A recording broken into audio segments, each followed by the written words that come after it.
Okay, guys, so we are live. So for those listening at home, welcome to the Dungeon Musings YouTube channel. My name is Kevin Madison, and I'll be your friendly, grim, and perilous master today, because today we are carrying on with our ongoing adventure, playing one of Cubicle 7's 40K RPG, Warhammer 40K RPGs set in the grim darkness of the far future. This one is Imperium Maledictum, the most recent of the games released. This is an adventure we're calling Lonely is the Hunter, and it is set in the same world as our ongoing Rogue Trader campaign that we run on the channel.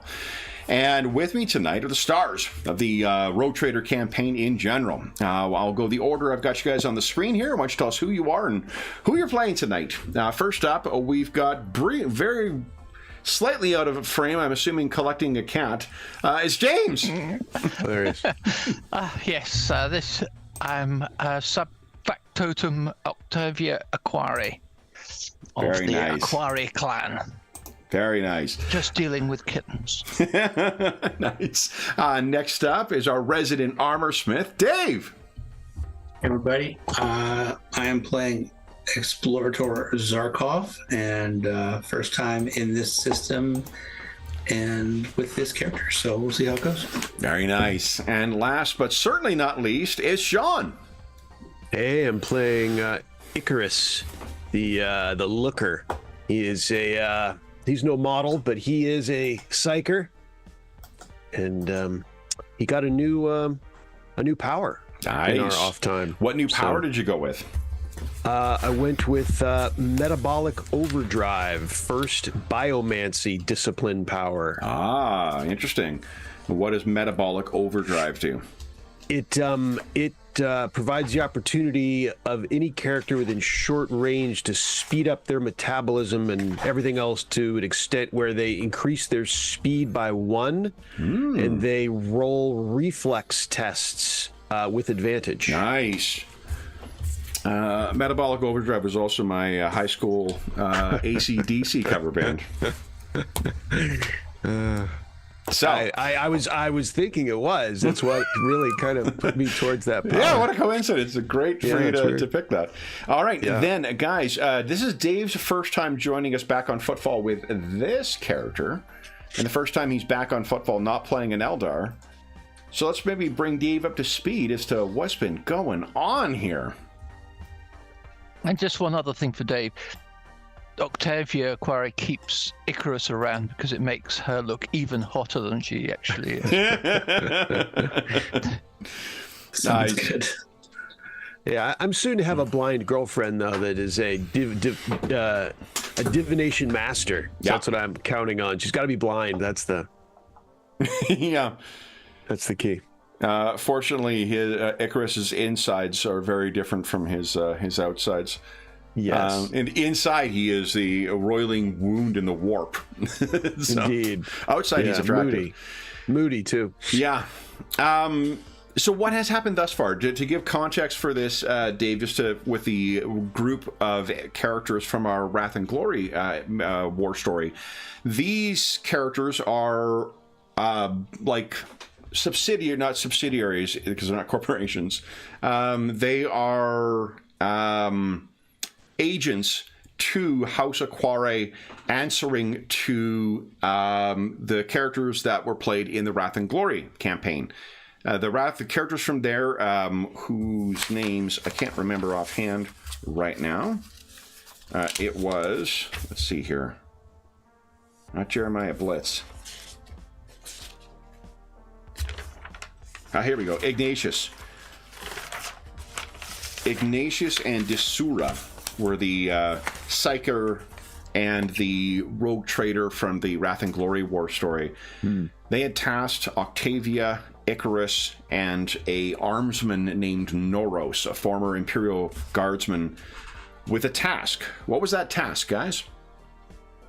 We were looking for signs of a gene stealer cult on Footfall, I believe, is the overall central mission, since they had been battling one elsewhere. And so we were to look to make sure that it had not planted its seed in this particular Imperial settlement. There also was a grander, apart from just the altruistic rooting out, or potentially a self-interested reason for wanting to root out a Xenos cult. There was a more self-centered and grander political purpose behind this as well.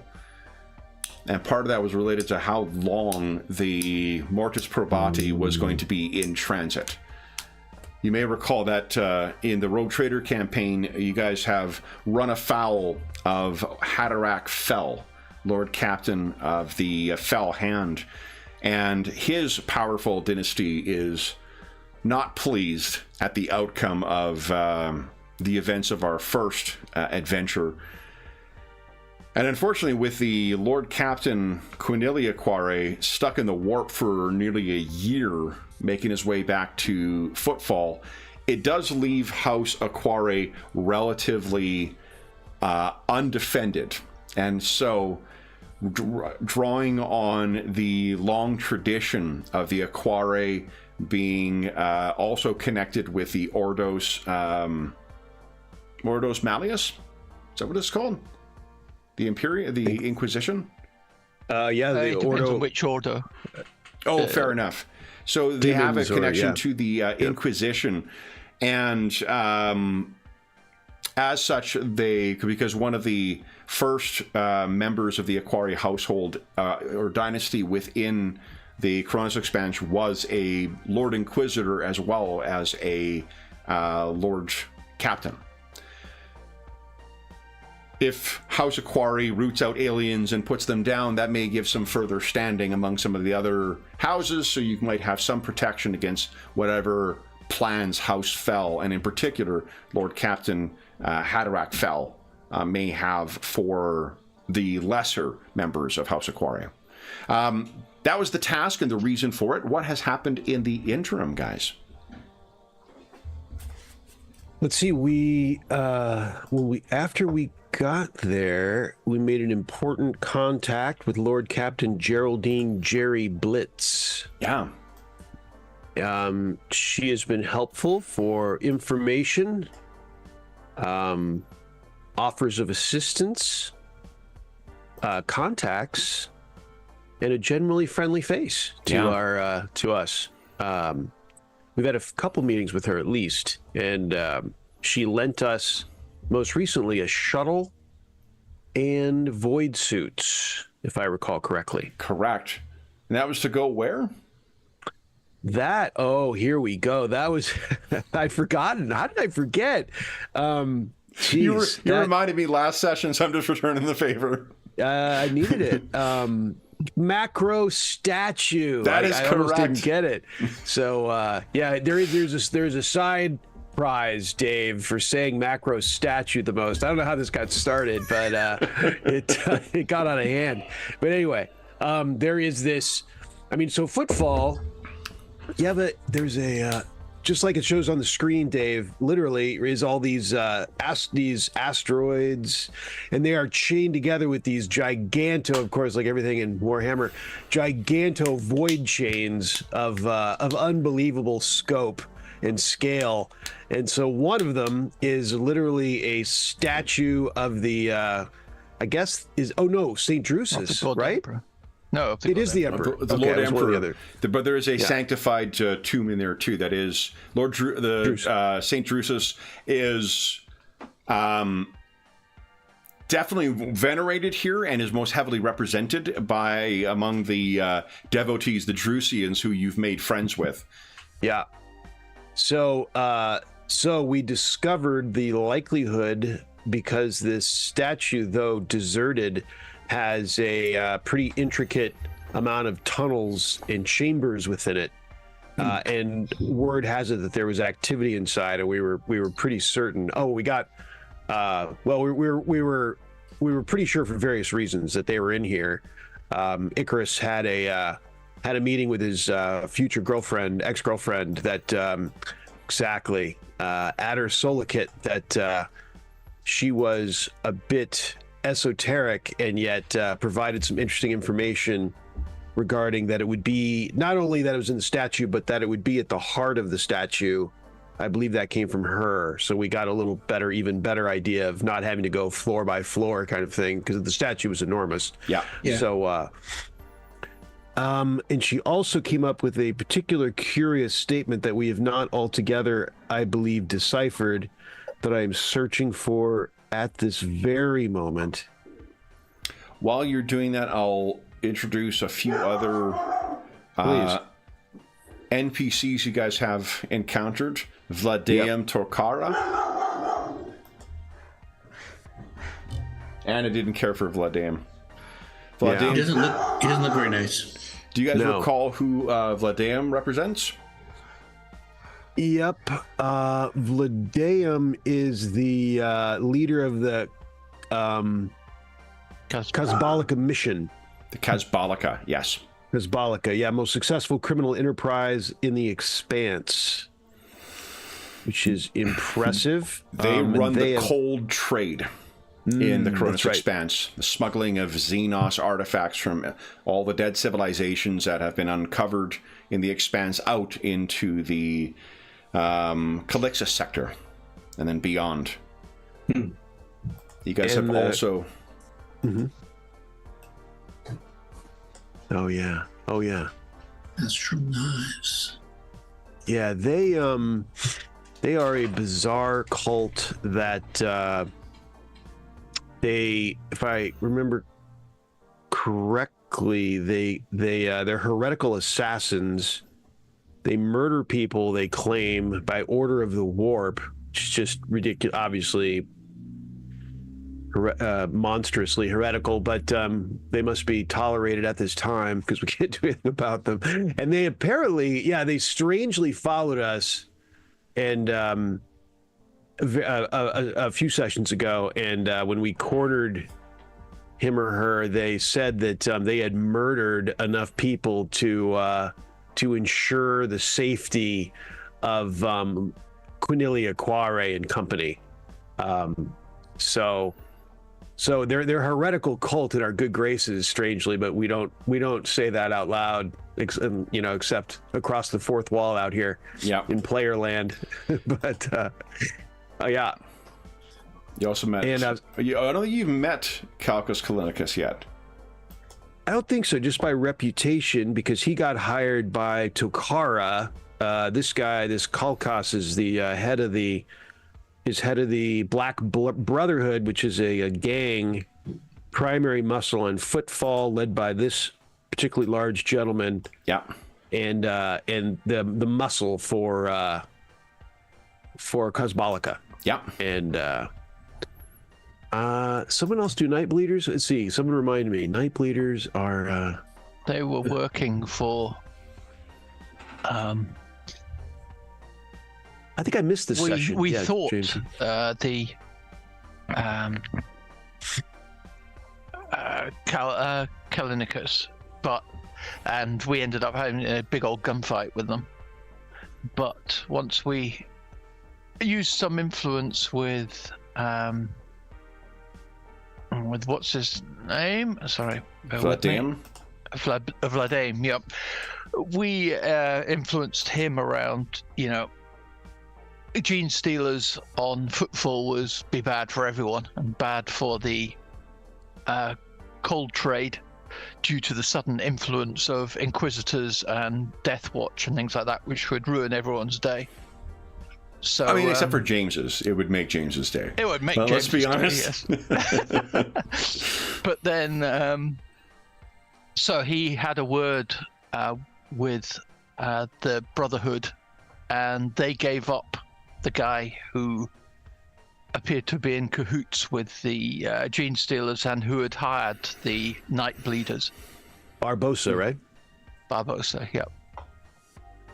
And I think that was the first time we heard that the cult was in the statue, if I'm not mistaken. I want to say that was the first time, and then we got it confirmed. I think part of part of the mic might have cut out. What did you say? It was in the what? In the see what I mean, Dave?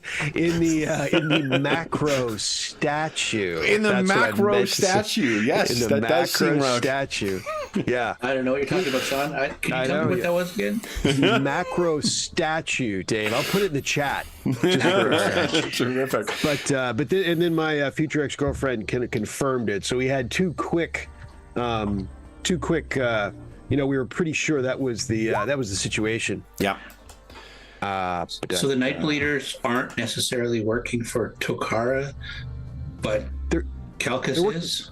They're working for the Black Brotherhood, who's working for Cosbolica and the Tokara, I think. That's correct. Yeah, they were a lesser. The Night Bleeders were a lesser group, and the guys found out that the Black Brotherhood seemed to be protecting, but also preventing the Xenos from hiring on to any other ships. So the guys thought it was curious that the most powerful gang would be allied with these aliens. And then upon further, investigation and exploration, it appears that one member of the Black Brotherhood, who was the liaison for the Night Bleeders, he was the one who was connected to these guys. He's the one who gave the influence of the Black Brotherhood and the protection of the Black Brotherhood behind these guys. And they're the ones who smuggled them out to a haven in the Macro statue of the God Emperor. A level of blasphemy that would stagger the heart of any commissar or priest, any member of the ecclesiarchy. Indeed. You guys also made allies with, and I can't remember who it was. It might have been Noros, Jeff's character, who made allies of the Order of St. Drusus, because St. Drusus was a conqueror before his... what do you call it again? It's not ascension. Is ascension when you become a saint? It's not apotheosis. That's when you become a god. Canonization? Is that what it is?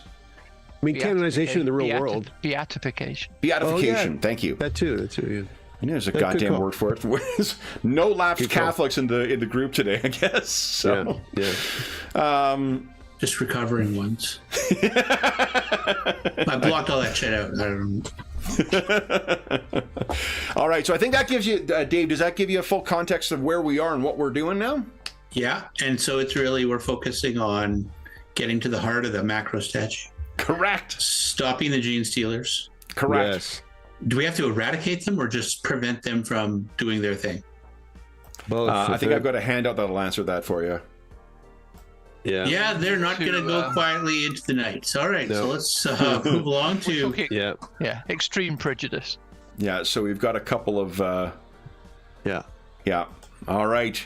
And it has been in the darkened corridors of this place.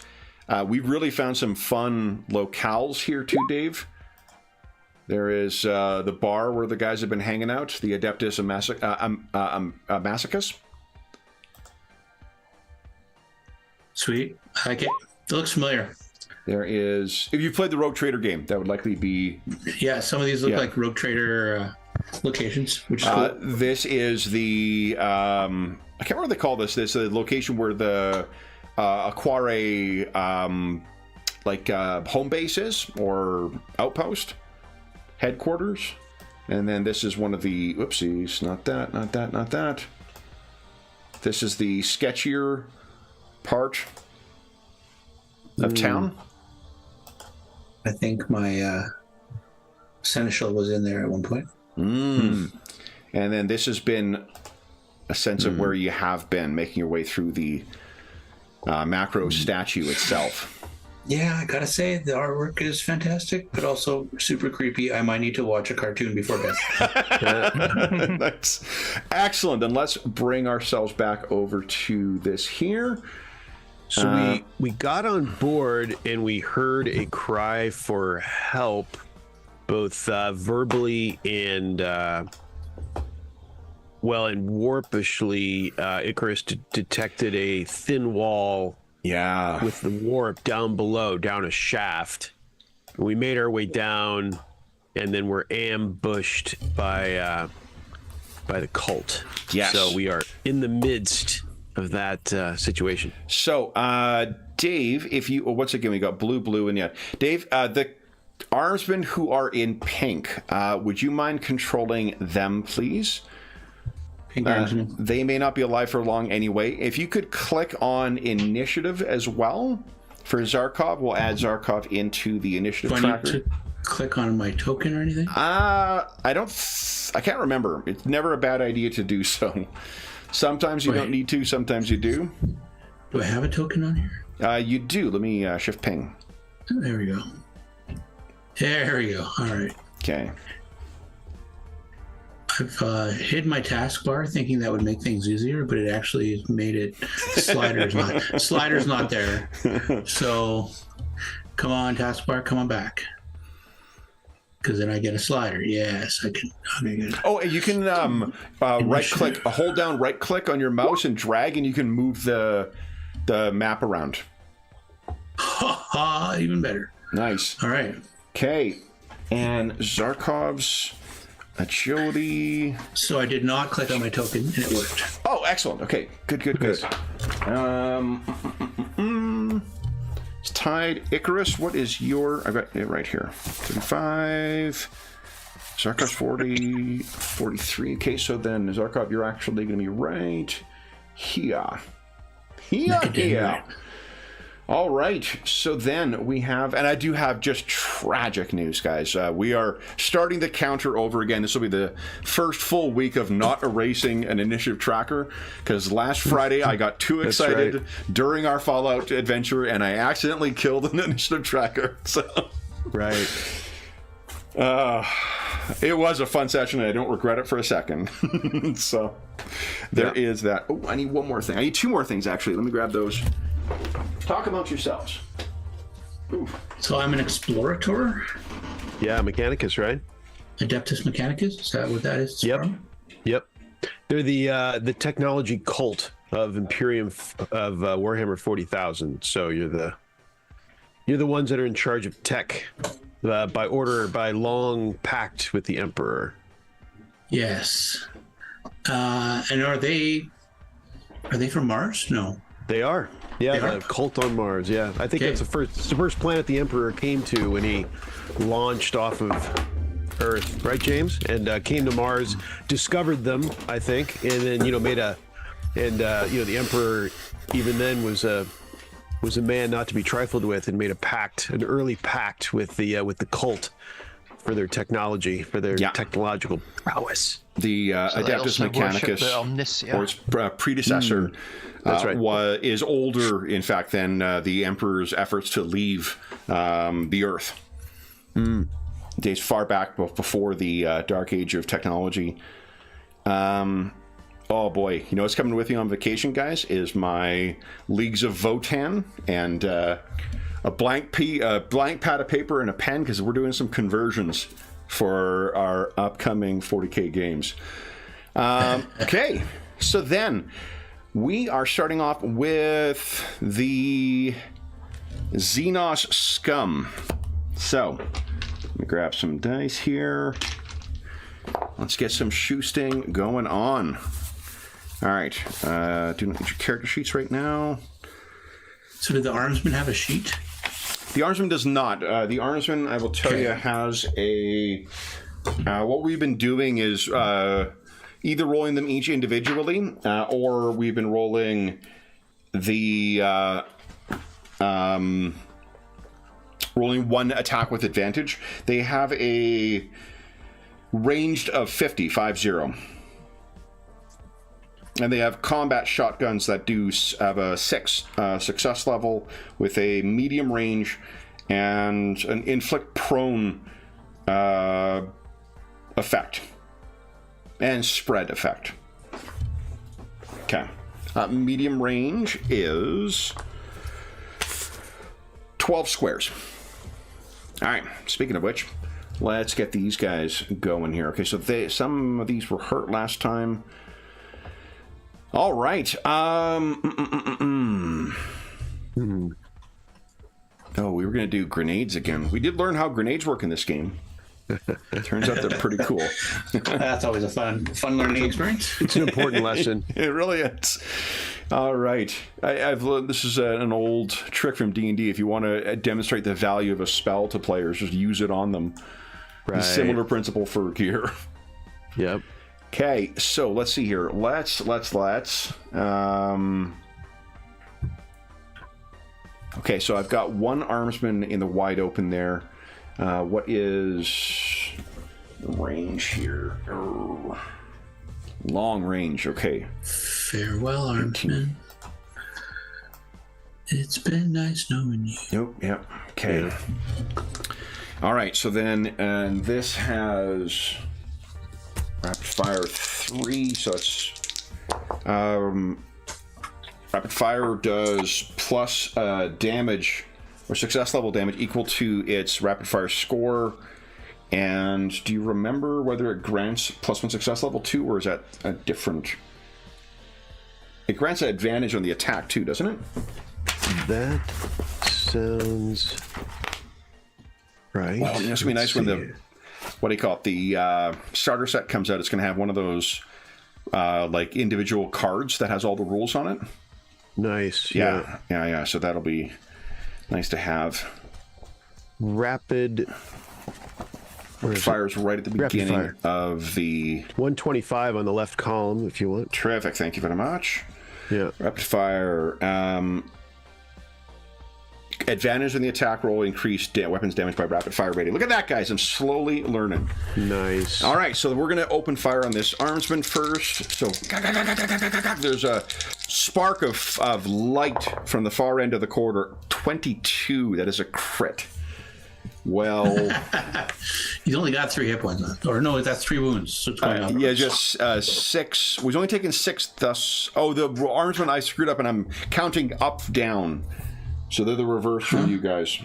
Okay. So the armsmen are going down, and we're coming up. Yeah. Let me see how much damage. I may kill him outright with the damage. That is 3. It's 9 points of damage, and the armsmen have, I think, 1. Let's see here. Yeah, the armsmen only have 1 point of armor. So that you can hear the rat-a-tack-tack of the autogun from the end, and another armsman drops down. I think we've been keeping them there, but just Xing them, shrinking them. That's what I've been doing, so you know where the bodies are, and they still give off light. All right, so another one is down. Then let me try and be quicker with the rest of these guys. All right, so they are readying actions. They're going on Overwatch. And this guy is going to go on Overwatch, and then we're just going to assist him. These guys. Let's see here. 1, 2, 3, 4.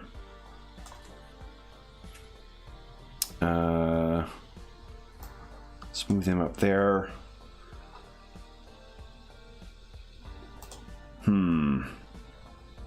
And then these guys will 1, 2, 3, 4. We're going to start charging down the hallway. 1, 2, 3, 4. And we'll open fire on that armsman. That is okay. So the armsman, as a reaction, technically can try and dodge. Dave, if they wish, their agility or their reflexes is a 30, a 3-0. Okay. So you want to give us a percentile roll for that? That's a good roll. It's a 2, so subtracting 2. Unfortunately, not good enough to wholly escape the hit. But that armsman will take 6, 9 plus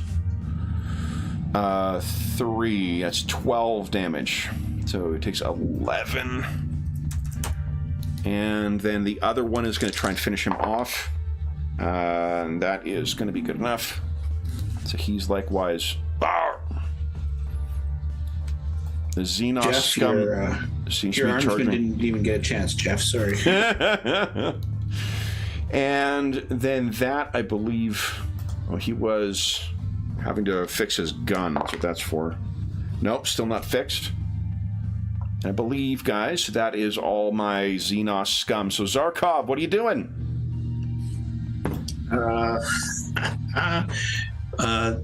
Las pistol around the corner? Okay, so let's talk about your actions you can take here. So, if you wish to take advantage of cover, which will grant you armor, then that actually is an action. But once you've done that, then you will not need to do that again.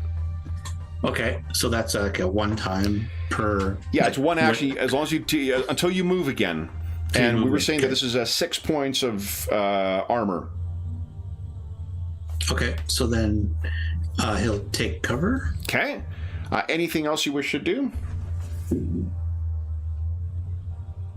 So what's the action economy? Action economy is a move, an action, and then a reaction at some point during the turn. Okay, well, he's not going to move. He's just going to use his action to take cover. Okay.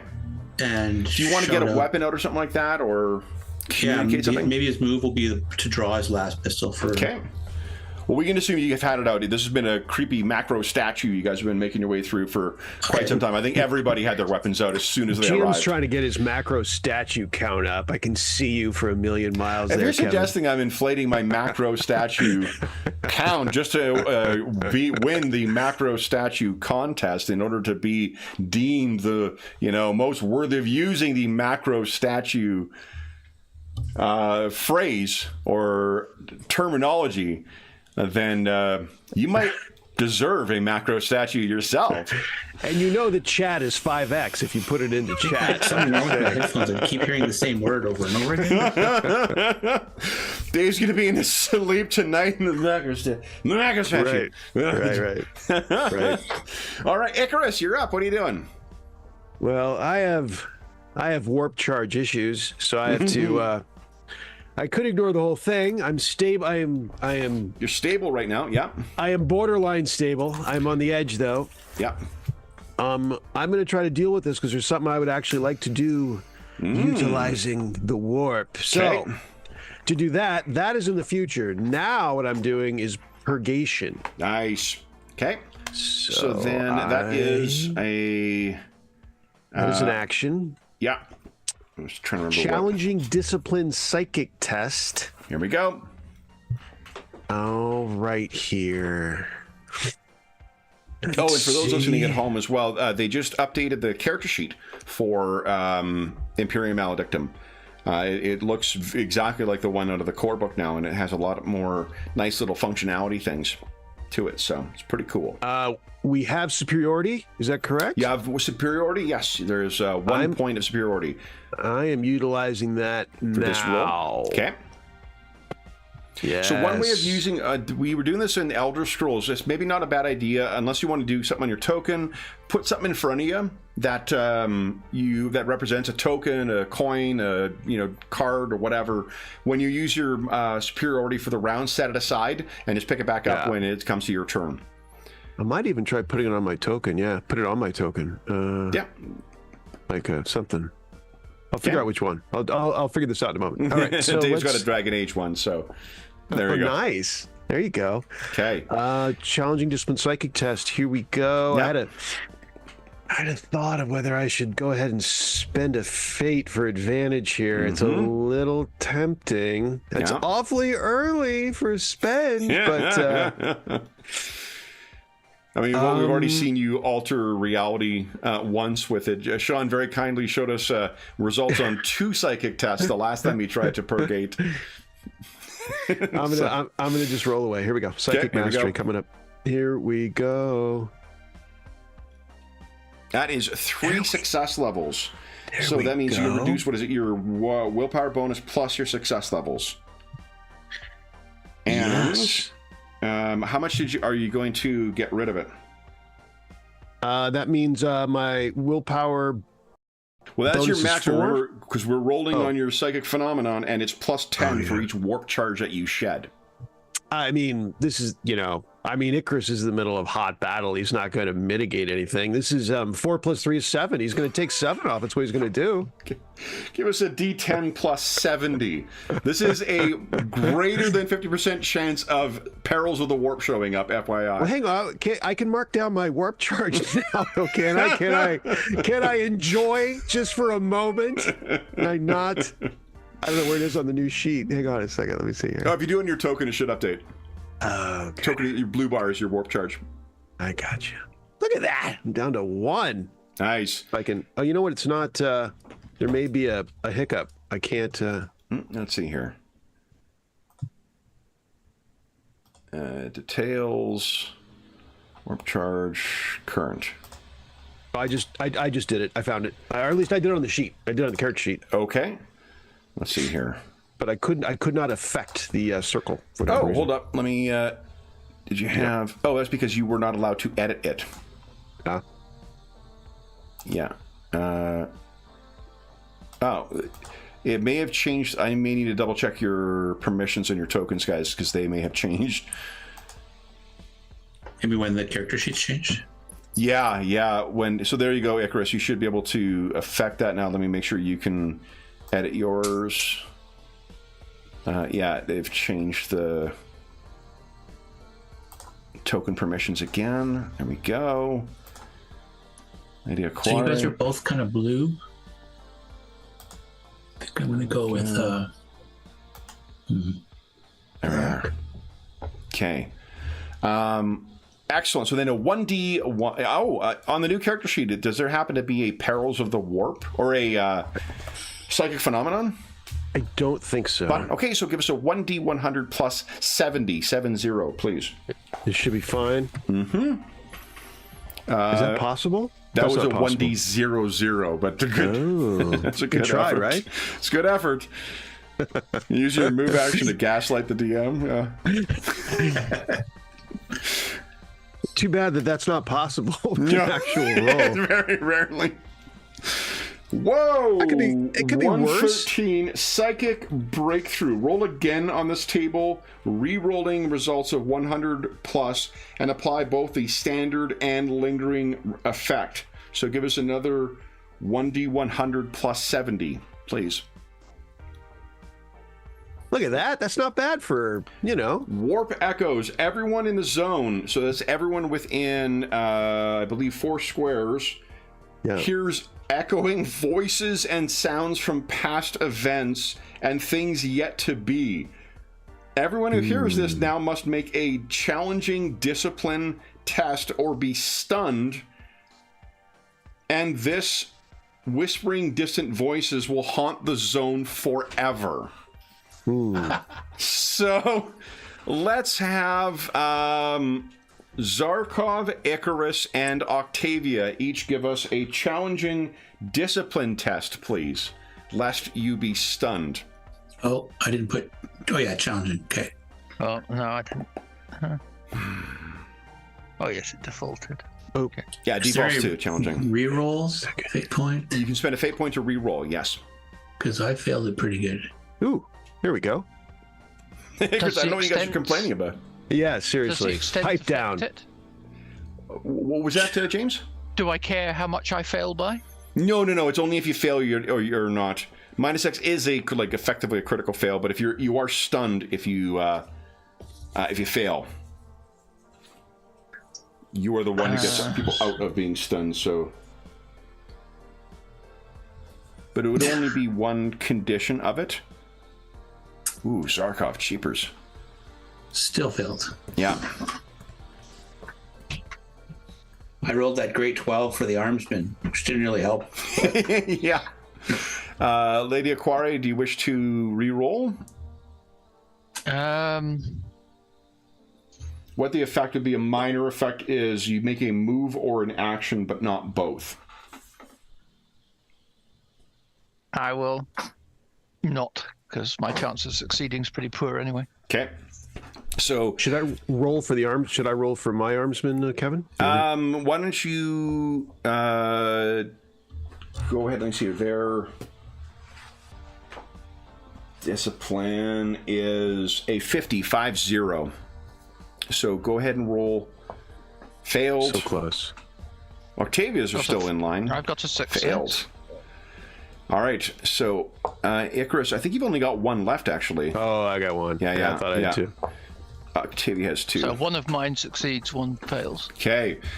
So what happens is there is Icarus just unloads. There isn't a unloads the warp charge he had. There isn't a physical manifestation of it, but what happens is it seems as if like a door is thrown open to a crowded room, and there is just this cacophony of voices that come rushing in at you. Some human, some Xenos, some from the distant past, the far future. Do you even hear the name Aquare? All they keep saying is macro statue, and it's terrifying. Yeah. Yes. Nice. Icarus, do you have a move you wish to do?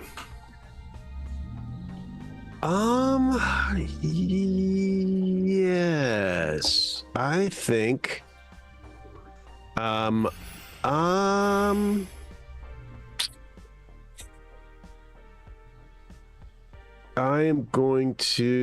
debating on whether to put an armsman in this space or me in that space.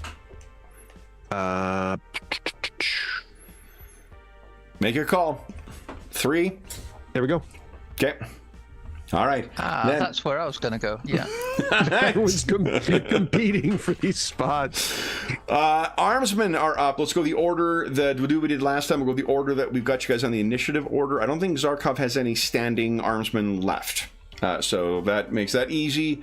Next up will be Icarus. You have 1 armsman still standing. I would like. Is it possible can he lean out and shoot at this guy? I believe he had. He can't get cover from you. No, there is not. He can move out there and shoot at him, but he is not able to take cover. All right. And what about? Hold on, actually, no, it's a question that normally comes up just in like editions of D&D. But let's see about moving. If you can split up your move, because I can't remember in this game if you can move. I don't think so. Take an action and then move. I think you can, move before or after your action, but I don't remember. Yeah, so seeing we'll look it up because it can be a pretty important strategy. Yeah, and to be honest, it's more modern games that allow that kind of breaking up than it is older games, even OSR stuff, because you can do that in Hyperborea as well. Mm-hmm. You do it in 3rd edition, but you needed like 3 feats. It's like, didn't you need it? Yeah, exactly. You needed mobility. It's like dodge, mobility, and some kind of skirmishing feat or something.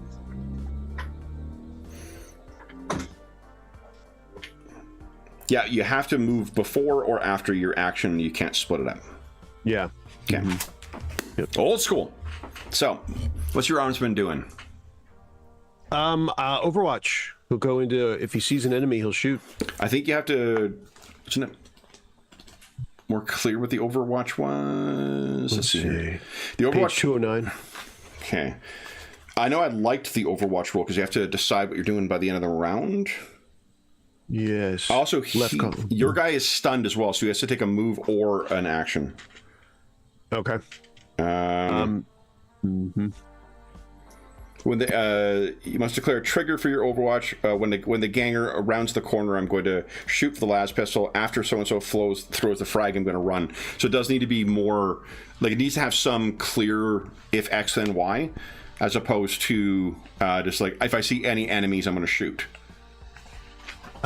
If he sees an enemy, how about coming down this corridor? So he's covering the corridor. He's covering the corridor. Got it. Okay. And then I'm actually going to check about conditions because I thought that that you get to one of the rules was you could make a resistance test to try and shake it at the end of your turn. Page 357. Okay. Right column for stunned. There we go.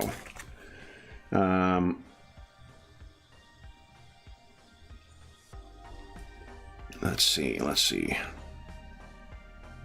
If the duration is not specified, it lasts. Okay. There we go. Did it say? Yep. If it isn't specified, it's 1d5 rounds.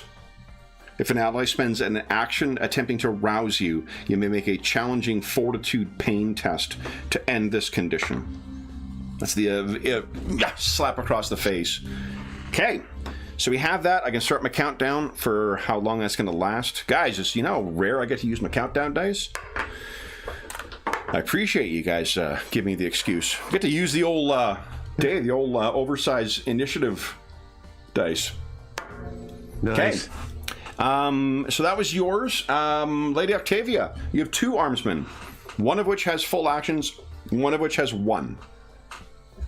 Okay, so I think the armsman at the top will be not stunned, and he'll aim and shoot at the nearest guy, because he should have line of sight to at least the lower to this. Let me. Yep. Yep. So he'll have a shot at that guy. Sounds good. He's going to try and dodge.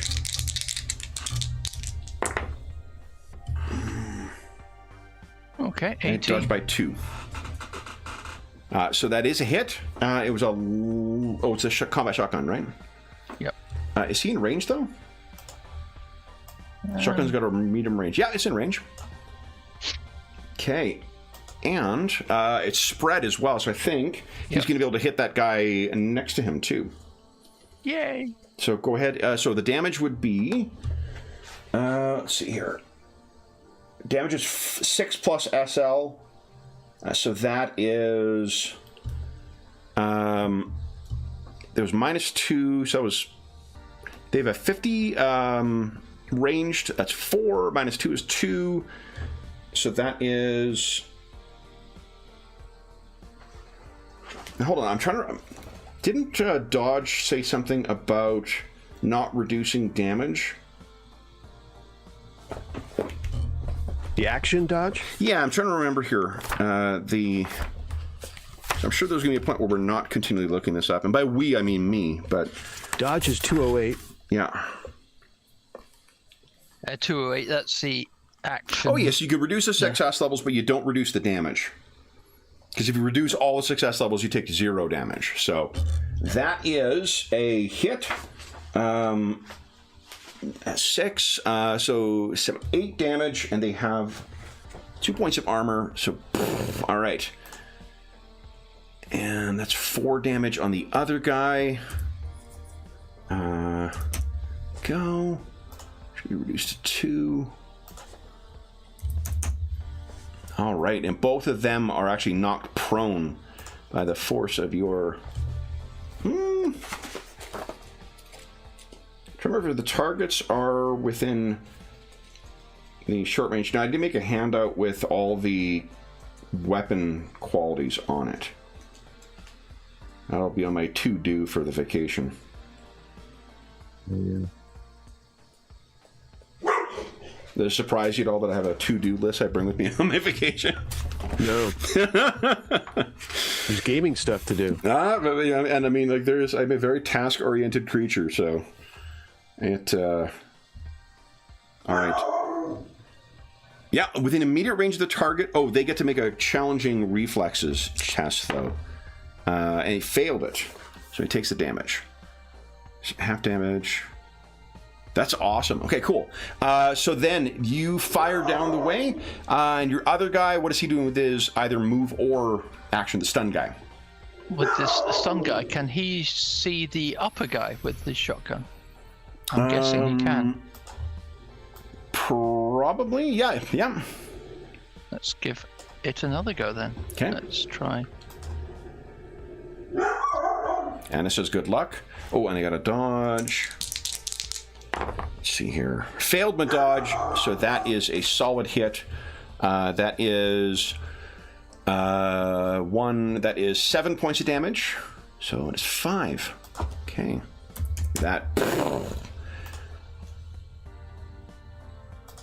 At least my 2 guys have been doing good, these things. They've whacked several. Okay. Then it is Lady Octavia, your turn. What are you doing? You got a move or an action? I was just trying to think. We've got what's the advantage of being prone in ranged combat? Be prone. You can only move at range. You can only move at a crawl. Creatures attacking you. Where's it here? Creatures attacking you from outside the immediate range have disadvantage on their attack tests. Gotcha. And can you dodge when you're prone? I don't think you need to be.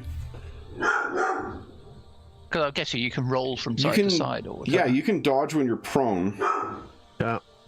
Disadvantage on melee tests, but dodge isn't mentioned. So. Yeah, dodge isn't mentioned, so you could roll out of the way. Since I've got nowhere really to go, I'm just going to drop prone, which is a free action, and then I'm going to shoot the guy straight down the corridor in front of me. You got it. So unfortunately, they were not prone by the shotguns, so you'll have disadvantage on this. So is there anyone I can see that's... No, I can't, can I? They're the only guys. Yeah. Okay. Well, let's give it a go. You could spend a fate point to gain advantage in his roll normally. Yeah, so that would neutralize it, wouldn't it? Yep. So let's see. Let's bring myself up. Anna wishes you luck. Let's go to the combat tab. Okay, why not? Let's use that. Okay. And they cannot dodge as well, too, so it's just a matter of... look at that! Nice. Anna says congratulations. Who's she yelling at? What the heck is going on outside? Enjoy. Oh, my neighbors are having people over. That's right. Fuck them, Anna. Jeez. 9 damage to the body. Solid hit. So that is 9 damage to the body. I think hit location doesn't matter unless you are doing crits. Is that right? That's not right. Yeah. I mean, unless you're NPC armor. Yeah, in piecemeal armor. I can't remember what... There is a game we're playing where the hit location doesn't matter until you hit crit, but I don't remember what it is now. Okay.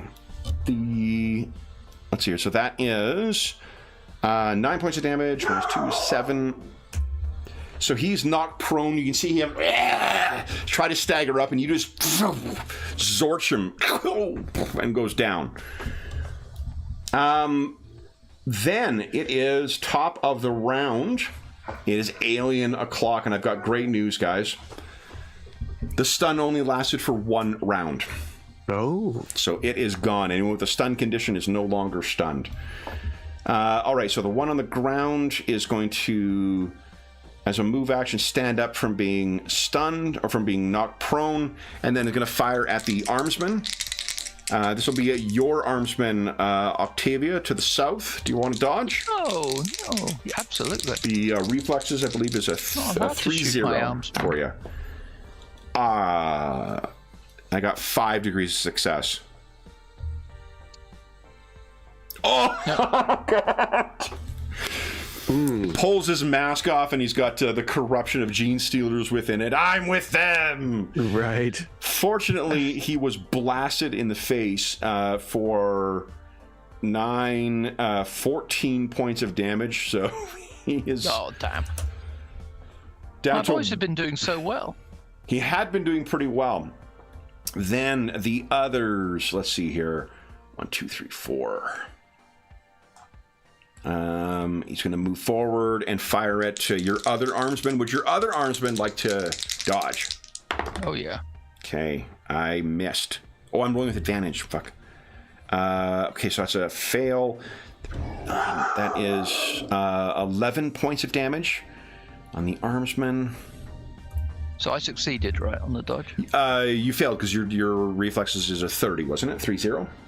Oh, right. Okay. Yeah, your ranged is a 50, your determination is a 50. Gotcha. Getting out of the way of bullets, not his forte. Which means that is 3, 12, so it's 11 damage. Yours. Oh, no. And 1, 2, 3, 4. We've got another one running out. Lady Aquare, would you care to dodge? Yeah. Okay. I got... Okay, so I have to roll flat because I don't have advantage because of the disadvantage of firing you. He's firing this thing down the way at you. I got 2 degrees of success. You just need 2 degrees of success to vitiate my hit. It's not good. So it's your reflexes, I think, is the one you're looking for. Okay. I was just trying is that under the combat tab, under page 2? Or do you have to go back to the front for first page? I'm just trying. What are you looking for? Reflexes. Pretty sure it's on the front. You have to go to front page. You have to go to front? I think so. Okay. Yeah.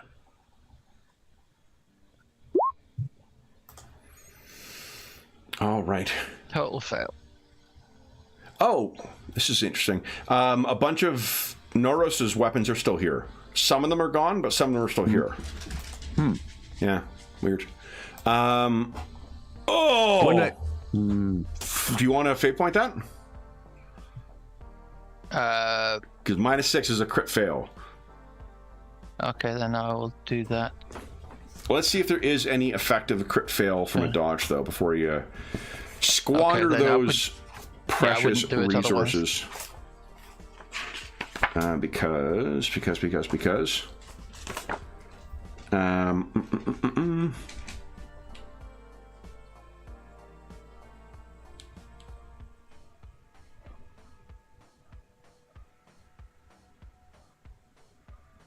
Yeah, there's no consequence for failing. Okay, so I won't reroll because it's Okay. chance All right. is too low. Then it is. I got more. I got more, guys. Did I take damage then? Oh, yes, you did. Yes, you did. That is 2, 6. That's 11 points of damage. Lady Okay, Aquari. that's What's me. your armor? 2. 2. So that's 9 points of damage. So that's me nearly out. Okay. Then, well, fortunately, Icarus just cleared out his warp threshold. He's ready to start healing again. So, then we're going to... Oh, speaking of which, one's going to move forward, and if someone pops out, he's going to fire at them. Then we'll move this one forward. 1, 2, 3, 4...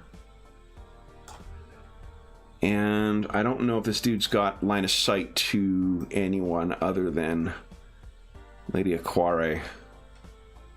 Yeah, unfortunately. But he misses because of the disadvantage that flies over your head, Lady Aquari. We got one guy still trying to fix his bloody weapon, still not fixed. And then this guy is going to take... he's going to racing down and start warning people. 4, 8. Here we go. Overwatch. Zarkov, what are you doing? You've got cover now.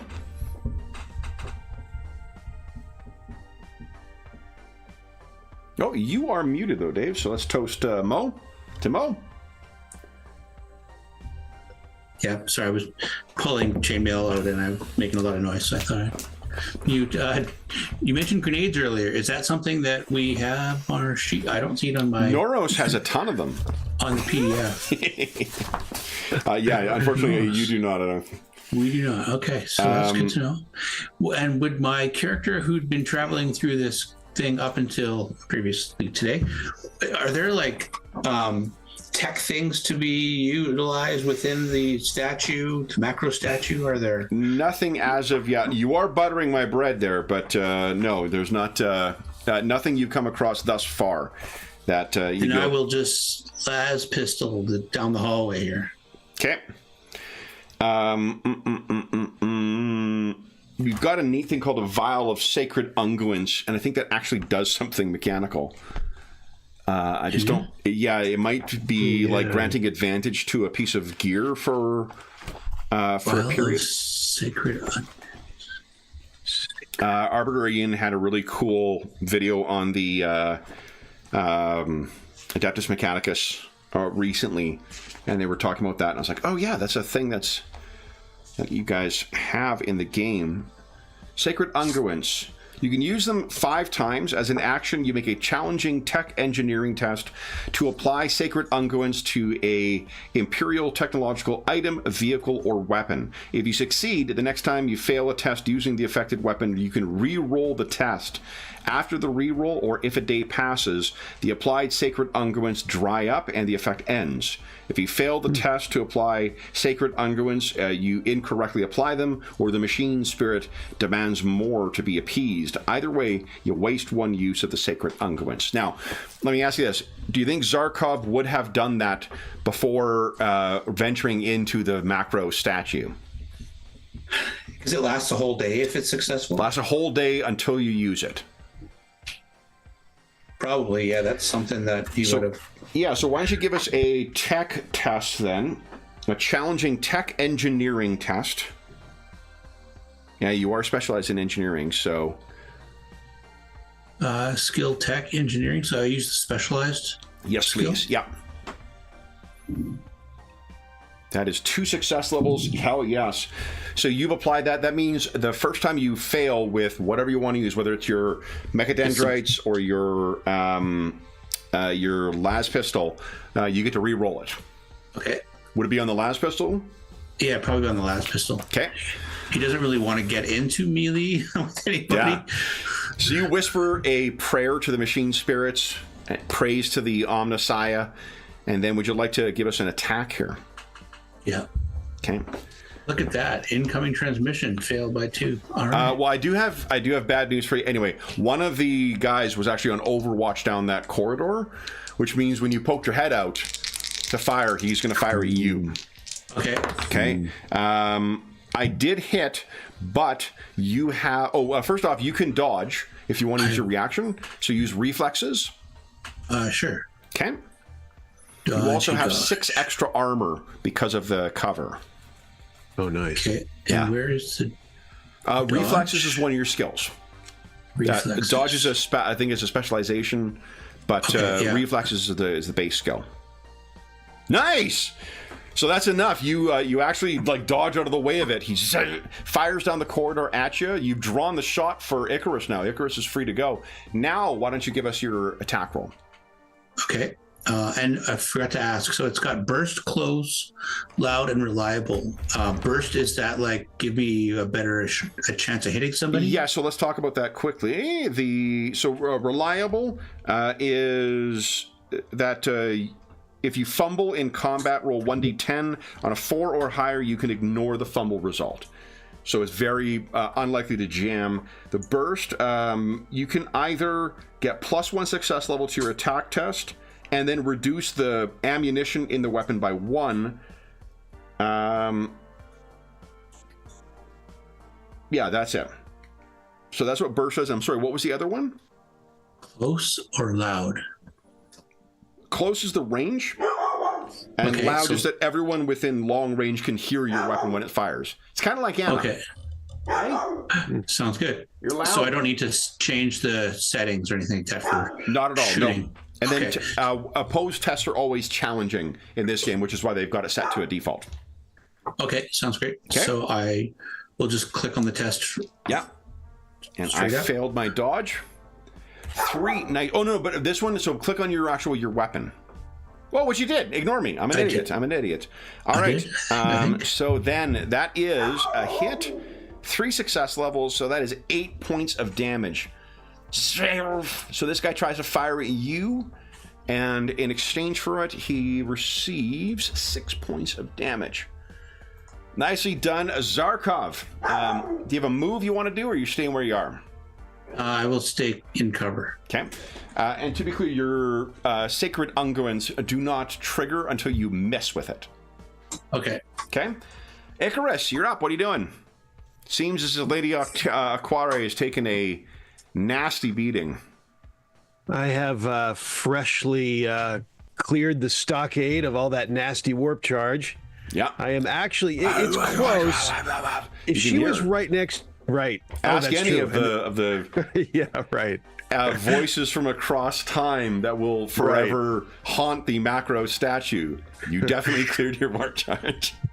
If the lady was a little closer to me, but I think I'm going to actually bring into bear my new power, Metabolic Overdrive. That is on page 173, by the way, left column. I think it displays in chat, doesn't it, when you use it? I don't know. Did you fill it in? I think it just rolls. But I could be wrong. I could definitely be wrong. Yeah, I don't remember. You know, a nice little mention on this sheet is I no longer have to remember about my psi focus. There's a little checkbox that it always helps me. Awesome. I love that. Awesome. Anything to remind you of Cubicle 7 game rules is always an appreciated thing. Yes. The last sentence rule is sometimes tricky to remember. The whole last session I struggled with the psi focus bonus. Go ahead. Okay, so then, yeah, that's awesome. So with it, so short range would be 2 squares away. No, 6 squares away. 6 squares 12, away. right? Oh yeah, 6 squares, right. Yeah. 12 meters. Cool. Okay. So what are you doing? So let me get a little. Oh, 6 good. Sarkov's good. The lady is out of range. That is sad. You know what? I don't know. That's a tough one. Dagnabbit. You might need it more than I do. He actually can affect a number of creatures equal to his success level of his manifest test. Yep. She's out of range though, so it can't be her is my concern. Assuming I succeed. Yeah. That's a tough one because there's no good spot to go without getting just blown up. At that point, I will tell you mechanically, the one person who had Overwatch used it on Zarkov. So there's no one who's got Overwatch down that corridor right now. It does mean you would be leaving yourself step open. out into the open. Yeah, you get blasted. I'm gonna get. It's gonna be nasty. You might just have to try and shoot at the things because I am going to Psy blast him. I am Smite. going to. Okay, I know what I'm doing. I'm all right now. Icarus. After I am moving here first. Yeah. I'm just going back and forth, and I feel good about it. So now she's 6. She's 6 squares away from me. Anna says hi. Hey, Anna.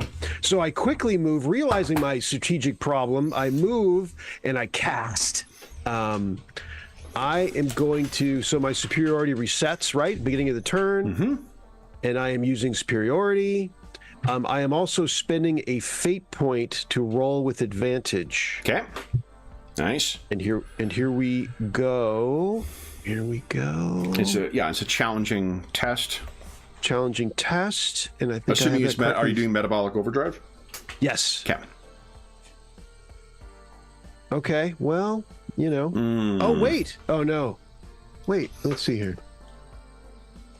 Oh, I did not check advantage. Okay. So that would be why. So that is 3 levels of success then. Very good. That is perfect. Oh, 4 levels adjusted with your psi focus. So 4 levels of success. Nice. 5 actually with this. Ooh, did your was your psi focus ticked? Yeah. Yes. See that adjusted SL +1? I think that's what that is. Well, but you've also got your superiority 1 because superiority also grants good call. Good 1 call. success. So I'm not sure if it is. oh yeah, I should have been using superiority. Yeah. Hang on a second. Let's see. What What is do we your- got going here? What's your My manifest? psi mastery should be 63, so I'm rolling from a 63. Okay, so then that isn't applying. So it isn't doing what it used to do, where it would add 10% to your score. So then that is actually 2 extra levels. Yeah, so it should that be a 5. I think you were right. 5 success levels. Okay, I'll take 5. So 5 targets that can be affected by metabolic overdrive. That is outstanding. Well, obviously, the core members of our party. I did not heal Lady, but she is now quickened. Yeah.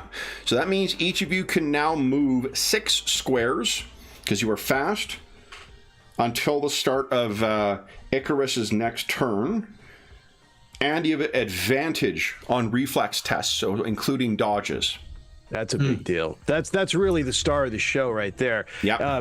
Because you can dodge both melee and range, of course, so just keep that in mind. I use the lightning to put on myself anyway on the token for being quickened. Okay. And I got 2. Go ahead. What's that, I Dave? was going to say superiority. That is an individual tech bonus, or is that the group bonus? It is a group score that each of you can add 1 So however many success levels are equal to the superiority to 1 roll throughout your turn.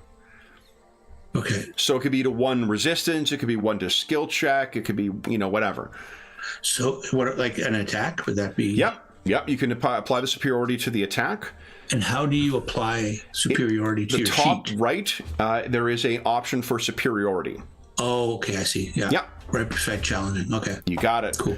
Okay. So I did. So everyone, the 2 armsmen, I've given the quicken. I put the lightning on them. Okay. And Anything of else? course, go ahead. Icarus, you're done your turn, right? I think that is it. That is it. Yeah. Armsmen. So then your 2 armsmen, Icarus, what are they doing? If anything. I got one, right? I think I got one the left. one. Yes. He's hanging in there. He is going to move here. Oh, is he? He's no longer stunned. Oh, you want No one's stunned any again. longer. It only lasted 1 round. I don't have to do that. You should probably yelled something, Lady Aquari. You're not that polite, so you probably said, "Stay there, you son of."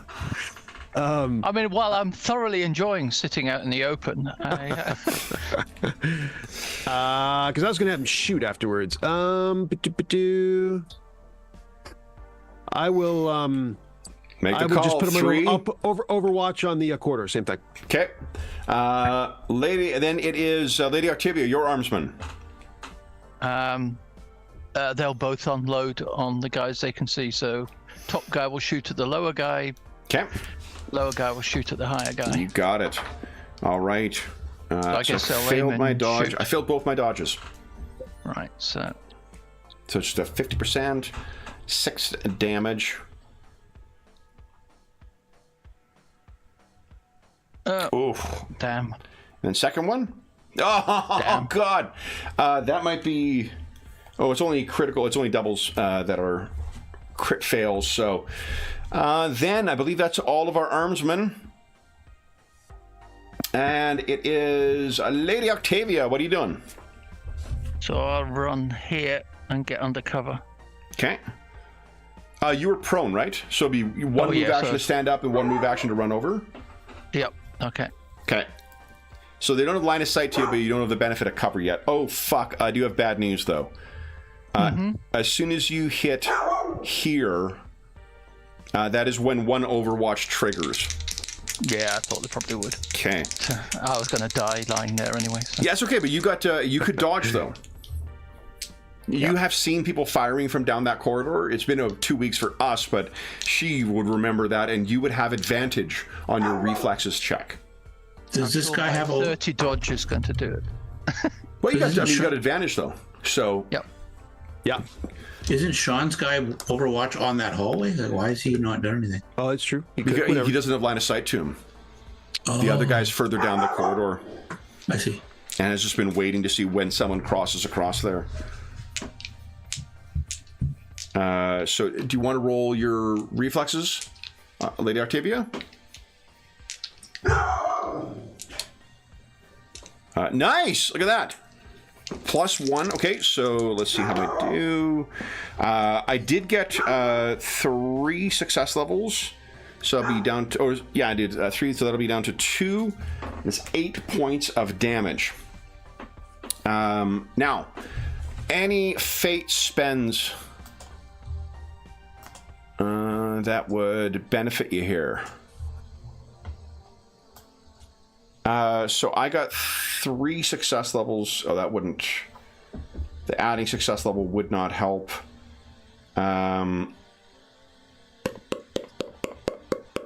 So I think you're taking the hit, unfortunately, Lady Aquare. Then, that is 8 points of damage. Your armor is 2. You're taking 6 in total.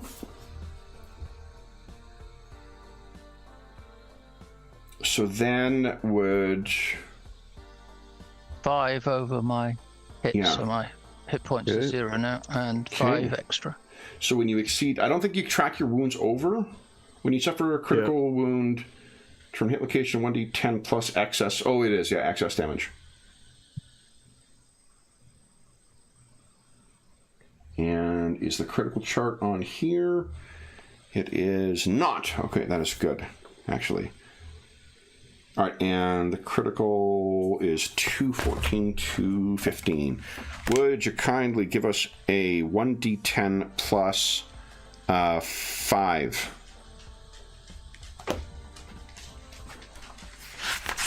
Lady Aquare. And I would have hit the Let's see.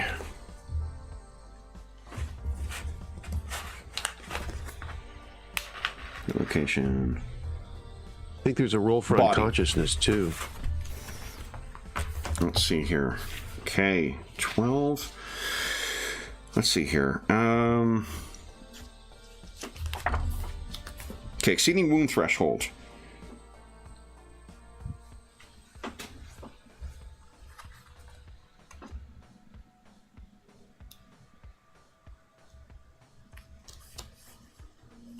All right.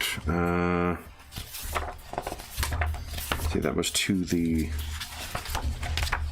Where the heck? Page 214, right column. Yeah.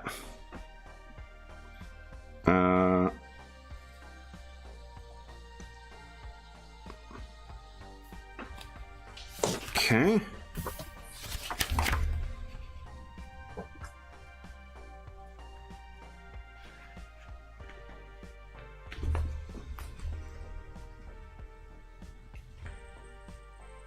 So roll 1d10 consult the critical wound table. All right. Well, where the heck is the critical wound table? 5, 8, and And the in the appendix. Of course. Okay. Oh, here we are. All right. So body. Ooh. Sliced artery. You suffer a severe wound to a major artery. You are bleeding major and fatigued from blood loss. It is a hard Medicaid test using a chirurgeon's kit to stop the bleeding. So, and then you said there was unconscious as well? Yeah, page 214, right column. Oh yeah, challenging pain test for fall unconscious. Right. So would you kind of give us a challenging fortitude test? That isn't mobility, so you don't suffer any penalty to that. sorry, which do I need to roll? Challenging fortitude test, please.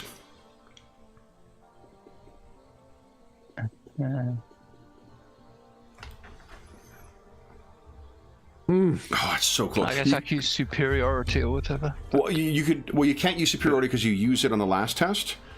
Oh, you haven't used it yet, have you? No, I didn't. But you use it. can't use superiority retroactively. But you could spend a fate point to get one success level. Yeah, that's worth it. Consciousness.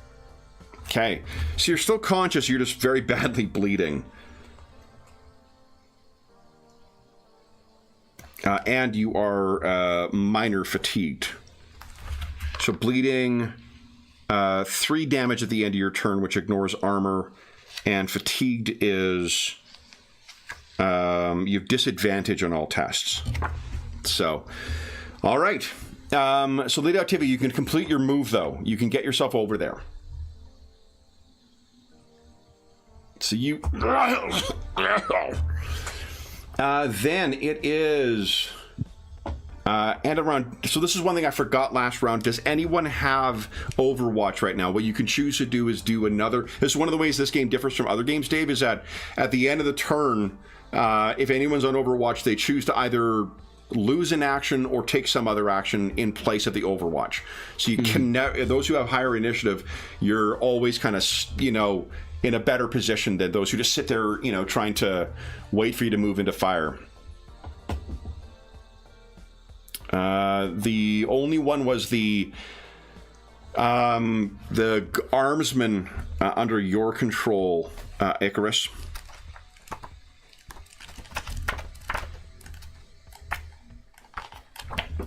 Yeah, give me a sec here.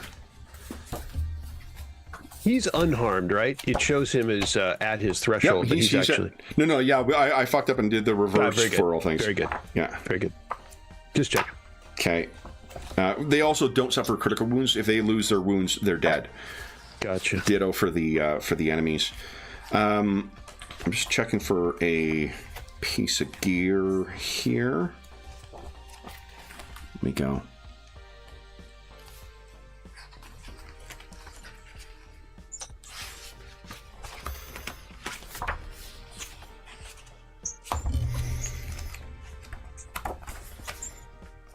So I don't think he'd have a Chirurgeon's kit on him, but he might have, just seeing if there's like a med pack equivalent. I don't think there is. Okay. Then, unless there's anything that the people on Overwatch wish to do, why don't we take our mid-session break right now?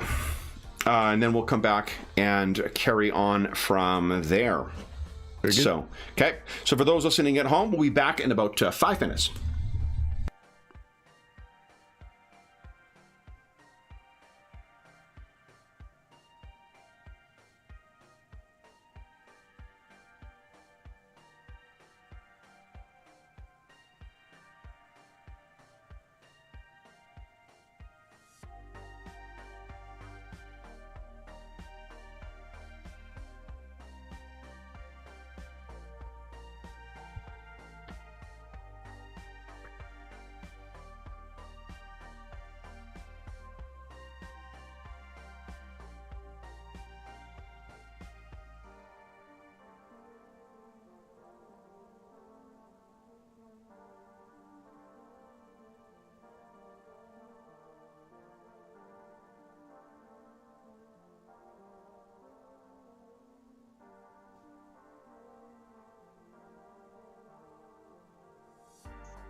All right. Okay. It's our first critical wound on a PC. Yeah. Oh, yeah. You guys have been dominating fights so far. What's the situation on... so we came down a shaft, right, Kevin? 1 or 2, yeah. And how far away is that shaft, just in general? That's at the end of the corridor. So down here. Correct. Yeah. Okay. Like how far-ish? 10 meters? Or no, like right there. Like if you passed off of the map, that would go down. And we'd have to go back up to the way we came. And you'd have to figure out how you're doing that as well. Because I think down is easier. Down's easy. We could keep going down. Well, if we it depends how wanted to. fast you want to go, I guess. But because there were what was it? It was a scaffolding. What was the scaffolding? You guys were using the effectively the safety ladders in between, because it wasn't a proper lift. It was like a construction lift, and it wasn't on this level, and it did not seem to have power. You do have an explorator though now, so you may have the benefit of someone who could call something like that. Yeah. He would just need to have access to a terminal or something like that. Can we reach the shaft? So we'd be standing under a shaft above us, right? That's the situation. So picture it like a Star Trek turbo lift. If you walk into the shaft, you could try and like gain cover on the side, but you'd be clambering to the side of the inside of the shaft. The vertical shaft goes straight up, right? and down. And down. The macro statue is quite large. There's sort of scaffolding you can use to try to climb that we used. Is that correct? Yeah, it is correct, but it's like it's not scaffolding, it's like a single ladder. Gotcha. Yeah. One ladder. Up and down. One ladder up and down. Correct. Gotcha. And just to pummel this to death, if I stood it below it, could I reach up and grab the ladder, or is it too high? Well, the ladder's in the wall. You'd have to like step inside and then get the ladder and crawl up. I see. Climbing up. So I could get to the ladder. I could get to the ladder to go up, I guess, is the case. Action economy, you'd be able to get to the shaft and step kind of inside it if you wish, but not. Okay. Are you? And we are quickened. We are quickened, so we have a little faster. Well, no, because the start of your turn is when it ends. Well, I'm sustaining it. You're sustaining it. Okay. Yeah. Yeah. Okay. Yep. Yeah, it's pretty sweet. You can, I mean, obviously it adds to the warp charge as usual, but it's... Like, do you not have just, you have an area effect attack, don't you? I do not. What's your... I have smite. That's a single... Oh, no, I'm sorry. You are correct. The only problem is that Psychic Shriek affects my zone, so I'd have to... Yeah. I'd have to whack everyone in my party, too. Or you'd have to run forward and use it. Well, that is true. I could dive in the middle of the midst of them. Mm-hmm. That is true. Yeah. That is not on his schedule, but that's not on his dance card, but that is true. Uh-huh. Yeah, because Smite has Smite's in play. That can be used. It's a single target. Range of medium, so that would be up to 12 squares away. Yeah, that's not too bad. That's fully... Also ignores... What's your whip-power bonus? 4. So that's 6 damage. It's the same as a las rifle. Plus the success level. Yep. Yeah. And the success level benefits from your psychic focus as well. So that's effectively like a 7 plus whatever you rolled for your result. Yep. It's with a difficult manifest. You know, one thing we forgot was that you're in a area of... so you rolled that last check with advantage, but you've gained... was it 2 warp charge last time? So you'll gain 4. Okay. Right, if I gain 4, then can I get my... fate point back? Because I spent a fate point to roll with advantage, but I should have already rolled with advantage, right? Because I was in a warp Let's area. See if it was... you rolled an 83... and would turn into a 38. I don't think you rolled with... I failed to check it on the roll, right? So we had to do it manually and turn it into a 38, and we started our calculation. Right, but the reason you were rolling advantage was not because you spent a fate point. You should have been rolling with advantage anyway.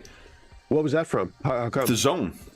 Okay. Well, I didn't do that. Sean thought he was spending a fate point. That's why. So that's why I'm asking to get that fate point back to, and then I'll increase his warp charge. Okay. Dave and James, if you guys are back, your cameras are off. So I don't know. Just as a reminder.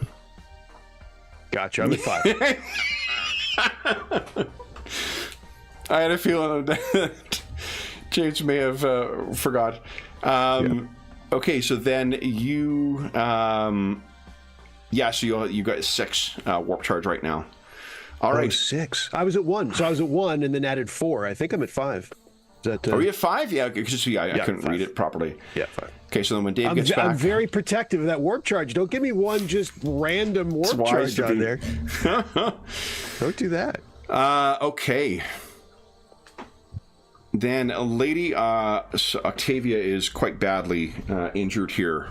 So we have to... and Dave's back. All right, so we're ready to go with the aliens. So... The aliens... Xenos scum, what are they going to do? Oh yeah, we have armsmen who were shooting at them. Lady Octavia, would your armsmen like to dodge? Yeah. Can't they have reflexes of 30? I hit with 2 on the first one. Nice!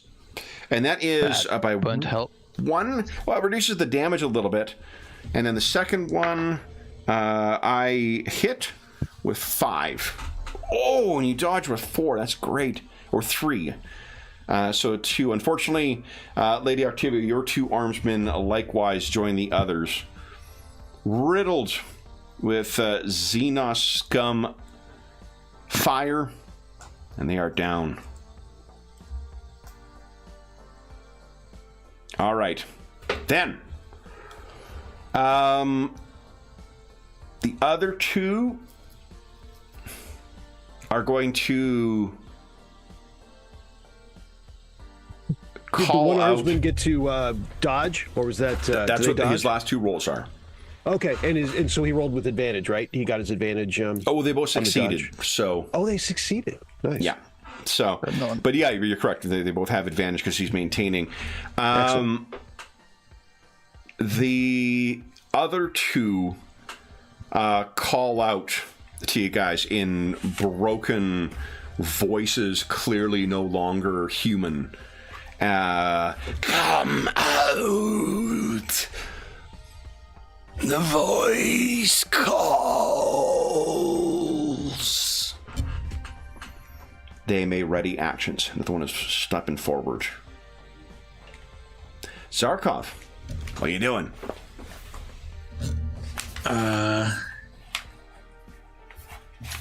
Do we have a way out? Because Icarus is like to your right, to Dave's right on the screen. We came out. We came down a shaft. Yeah, we came down a shaft like right here. There's a shaft in the ceiling and the floor. Right. Okay. Right, Kevin. What do you think will happen? Think it through to 2 steps from going there. We'll get into the open and we get obliterated. And the next person gets into the open, gets obliterated. Well, and if you get to the shaft, what happens then? You start climbing and get obliterated? Obliterated. Yeah. So I'm going to fire back. Okay. Try and shoot around the corner here. Yeah, you still have... Well, I should actually position you, because technically you've got cover right now, so you're not... there is line of sight to you, just that you get the benefit of 6 extra armor. So go ahead, Zarkov. Pew pew. I failed my dodge. That is nice shot. Oh, no, it isn't. I got to learn where to look on this one. Now, you could spend... No. The 0 success level would still be a miss. Do you want to spend a fate point? Oh, this is your Sacred Unguent.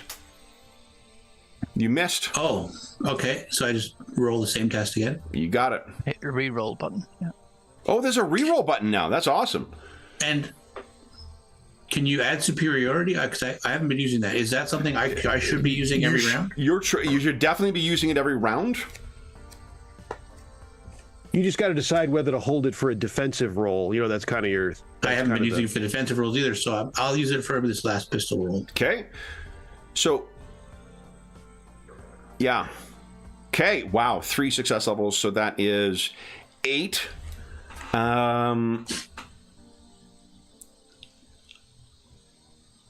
Plus the 1, so it's actually, that is 9. So it's interesting, they're not actually, the superiority is listed, but it's not actually adding it into success levels, it seems. Right, because he rolled a, oh no, it is, because he rolled a 2, 25, and it's 41% he's rolling against, and it counters a 3 success level, so ignore me, I'm an idiot. So that would normally be 2 success levels, but the superiority is adding 1? Exactly. You compare the tens digits. You take this tens digit of your skill, subtract whatever you rolled from it, and that tells you what your success level is. All right. Then, so a fire and one more Xenos scum goes down. And as a reminder, they will have a resolve rating. When you drop a number of them equal to their resolve rating, they may flee. Okay. So, Zarkov, anything else you wish to do? Not unless there's some filler skill or feat that lets me shoot again. There is not.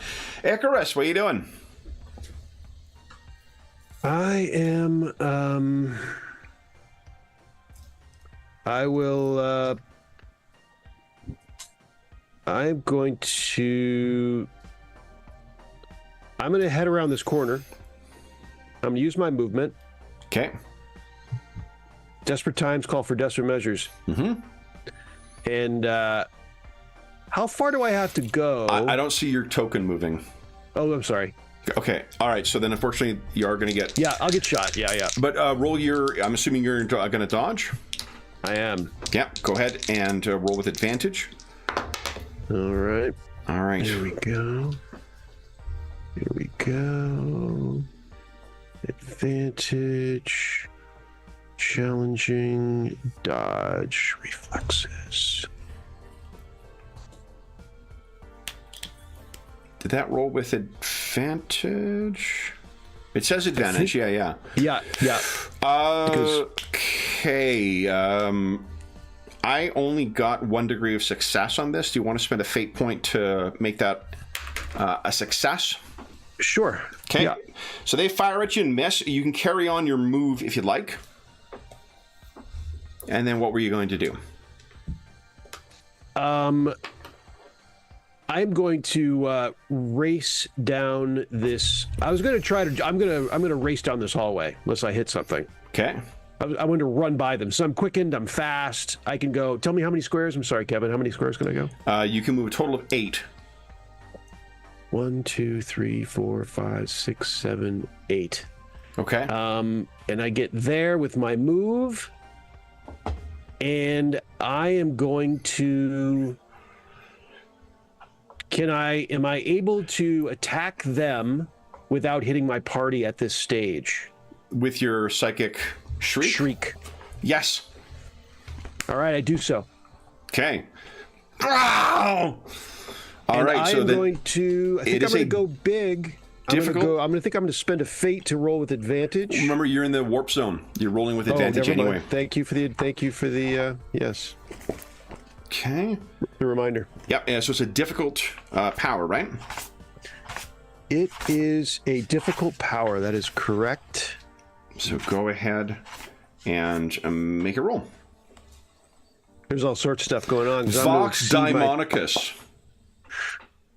is a alternate name for this power. Yeah, that's awesome. Voice of the warp. I'm going to be over my threshold after this, by the way, so just settle in. There's a lot going on here. Okay. Yeah, because for those at home, 6 warp from this one. So for those at home, let's see here. All right, so go ahead. Okay. Let's get your manifest in. Let me make sure I've got advantage checked. I'm good. Okay. I'm going to make my resistance discipline check for them. Failed and failed. So long as you succeed here, 68. That should have added both a psi focus. Yep. Just the psi focus, right? Yep. The adjusted success level is +1, and you rolled with advantage. You didn't make use of your superiority either. I think I didn't. You're right. It reset. I mean, whatever. That's okay. I should have, and I didn't. It's fine. All right. So then this is. Let's see here. Damage is willpower bonus plus success levels. It's the difference in success levels. That is pretty awesome. Okay, so I failed my first one by 5. So that is 12. So what does it look like as one of these Xenos scum sees you go by and then you unleash your psychic power and their head explodes? And let's see, just so everyone has a shot, I'll turn off my camera just so you see my beautiful visage, because I think he just like screams it, like he opens his mouth and there's no sound, and he's like, he has this just ridiculous, heinous look of, anger and like ferocity, and of course it's like a dog whistle, right? So it's it's a warpish, thing that gets screamed out of his really his noggin, but it looks like his mouth. Yeah. Okay. So that is a. Let's see here, 7. I failed by 2, 9 damage. Holy smokes, look at that. All right, and so next thing is you are over the warp threshold. So this is where you're saving your superiority for, I'm assuming, is that that's what, trying to keep the world together. That's exactly what I was doing. Thank you for yes. Let's see. Right. I just got I took 6, so I have I took 6. 6, that's correct. So I have 11 out of 8. Yeah, so give us a challenging psychic mastery test, please. Okay, and I am using my superiority now. Yeah, and let me make sure it's not rolled with disadvantage because of the zone. Gotcha. I'm sure it's not. I'm sure it's not. I don't recall that. I'm hopeful. Yeah, me too.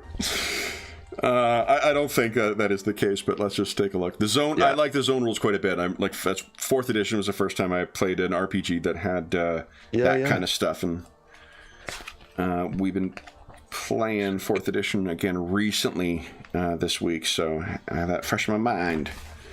What the heck? I thought it was in the combat section. They had the oh, here. No. What are you looking for, Kevin? I'm looking for the environmental oh, here it is. Here it is. Warp touched. Nice. Yes. No, you're good. Okay. Generate an additional warp charge equal. You double the what do you call it? Rating and psychic powers are all made with advantage. So go ahead and give us your check. Psychic mastery. Challenging psychic mastery with superiority coming up. There we go. Nice. Yeah. As he's using that scream mode, and then he feels it bubbling up, and he's got some action going in. All right. Then it is, let's see here, your armsman. Can I also, can I scream out? Maybe not, but I scream out, "Follow me! Follow me!" Sure. Yeah. Now, your armsman is next to a bleeding and dying Lady Aquare.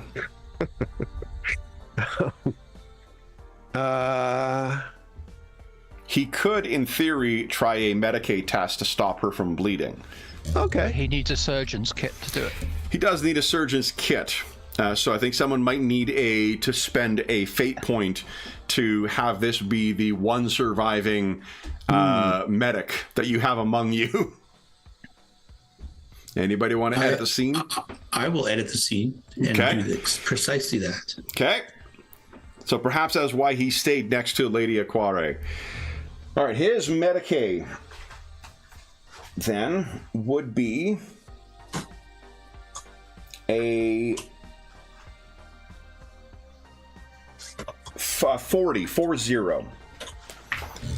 Got a 20% chance. Who's rolling? Sean's character. Right. So. I'm rolling. I am rolling. Stand by. And what was the modifier? Anything? No modifier. Minus. So it's yeah. Okay, so he is trying to administer the treatment with shaky hands. Very shaky hands. I will say Explorator Zarkov has a 58 Medicaid.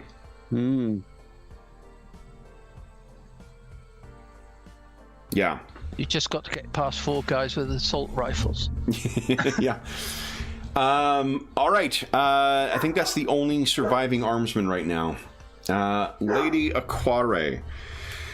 I just try and get myself against the wall and get cover, but there's not much else I can do. Well, unfortunately, your major bleeding, so you're actually taking 3 more damage. So give us a 1d10 plus 3. Yeah, I'm not... just one thing on that, because I wasn't sure. That kind of makes sense, but if you read the bleeding, it says if you exceed your wound threat... Oh, if it's... Because then it stops damaging once you've had the critical wound. Here. If you exceed your wound threshold condition, you suffer a critical wound as normal. Once this has occurred, you no longer suffer any damage due to bleeding, but can't recover wounds. Okay, yeah, so you're good. You're good. I mean, but that's relatively a bit weird, speaking. because that means that basically the bleeding does nothing to me. It doesn't, but what it means is that they need to treat your bleeding before they can treat anything else. Gotcha. Yeah, Okay. so there is a slowing down component with you, and then treating your actual critical wound is a minus 20. To be honest, treating the bleeding is only a challenging Medicaid test. which means I think your guy. No, it's a minus 20. If you on the treatment, it's a minus 20 Medicae test to stop the bleeding. Where does it say that? Under the critical hit or under on the critical hit? On the crit hit. Let's see here. Sliced artery. No, I gotcha. Oh, yes. Hard medical test. Right. Ugh. All right. So then you are stabilized, Lady Aquari. You haven't taken any additional damage, and I don't think you don't have to make a. It's only when you take further wounds. So you have your full actions. Anything? What do you want to do, Lady Aquari? You're fatigued, so you got disadvantage on all your rolls, but on everything. So if she wasn't bleeding out, would that guy have tried this? I guess I'll peek out and fire. If you're peeking out to fire, you won't have the benefit of cover.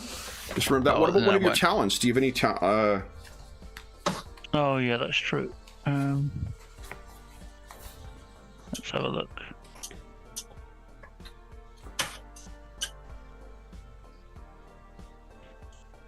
Let's take a look at Gallows Humor. I wonder if you can use that on yourself.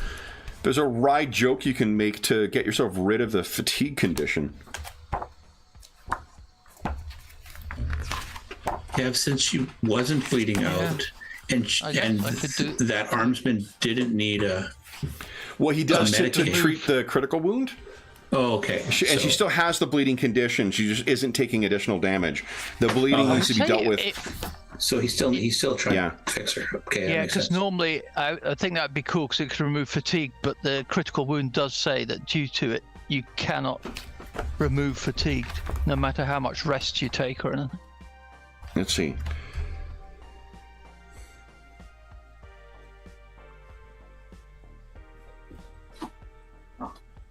Where does it say that, James?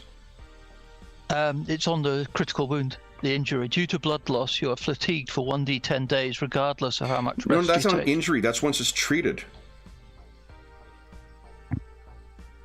That only occurs. Your injury is when you've treated the wound. That's the persisting condition that you have, right? Because okay. So right now that condition doesn't apply.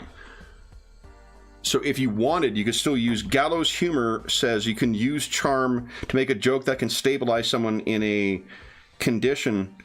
It says target, but it doesn't say it has to be someone else. So if you want to laugh off fatigued? Yeah. If your target is fatigued or frightened, you can make a challenging rapport charm test as an action to remove the condition. Okay, even though rest can't remove it. Okay. Well, again, rest can't remove it once you're injured, once it's treated. But I am injured, aren't I? No, injured is what happens when you treat the injury. Okay. Because the effect of the critical hit is what's listed at first, and then once you treat it, then you're suffering from the injury instead of the wound. Okay. Let me double check. Yeah, I think that's right. Is that right? Okay, so yeah. Because it's like in the Free League games where they've got like a critical effect, and then there's an effect that is persisting once you've treated it. Mm-hmm.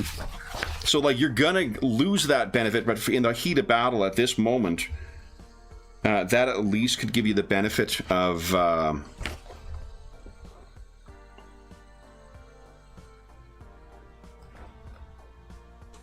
Although, hold on, I'm reading under injuries are on page 216. All right, let's see here. I will just say though the decision to split certain tables, it's great having reference tables at the back, but the decision to have them only at the back, but then also have to refer back to the front, not the greatest decision for layout. So some critical wounds cause injuries. Oh yeah, okay, so that is in addition to. Yeah. These take effect immediately upon receiving a critical wound, but linger long after it's been treated. So yeah, they do persist past the point of treatment, but they're interesting. So yeah, ignore me. You can't get rid of that fatigued. Yeah, it sort of makes sense. Although, here's what I'm going to rule. It says regardless of how much rest you take. Rest is one way of getting rid of fatigue. For the purpose of this scene, I'll let you try and make use of that if you want to try and shake the fatigue for the, what do you call it? For the let's give it a go. room. Yeah. And now I'm going to have Depeche Mode song. Look at that! Even at disadvantage, it's still a success. So what does Lady Aquare say to shake off her fatigue? Just... Oh. Yeah. It's hard to say it's just a flesh wound with your accent. Just a flesh wound. Missed my head. Okay. Missed my... Doesn't spoil my looks. Yeah, but how do I look? Exactly. All right, so you are no longer fatigued. You still have a move if you'd like. Okay, so...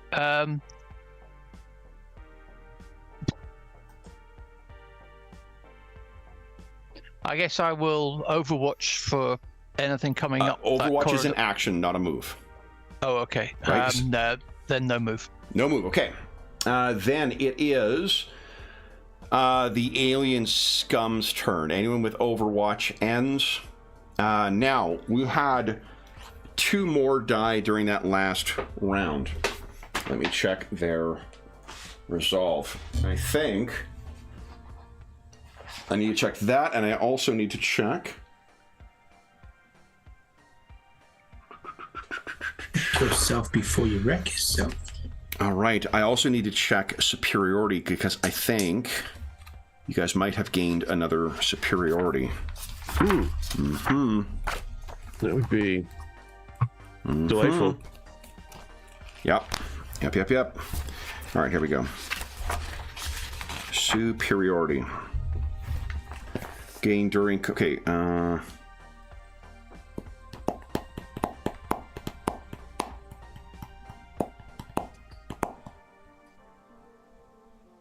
defeating a number of troops equal to or greater than the resolve in a single turn. Guess what, guys? You gain 1 superiority. Oh, there we go. Okay, so you have 2 superiority right now. And... if I used mine, can I take 1 then? Just 1? I get 1 for right now. Currently. Superiority is not a resource like that. You get to use it once per turn, and you add it, then score equal to your superiority to 1 roll. Gotcha. Yeah, it's not like momentum in 2d20 games. That's right. Yep. Okay, then. Oh,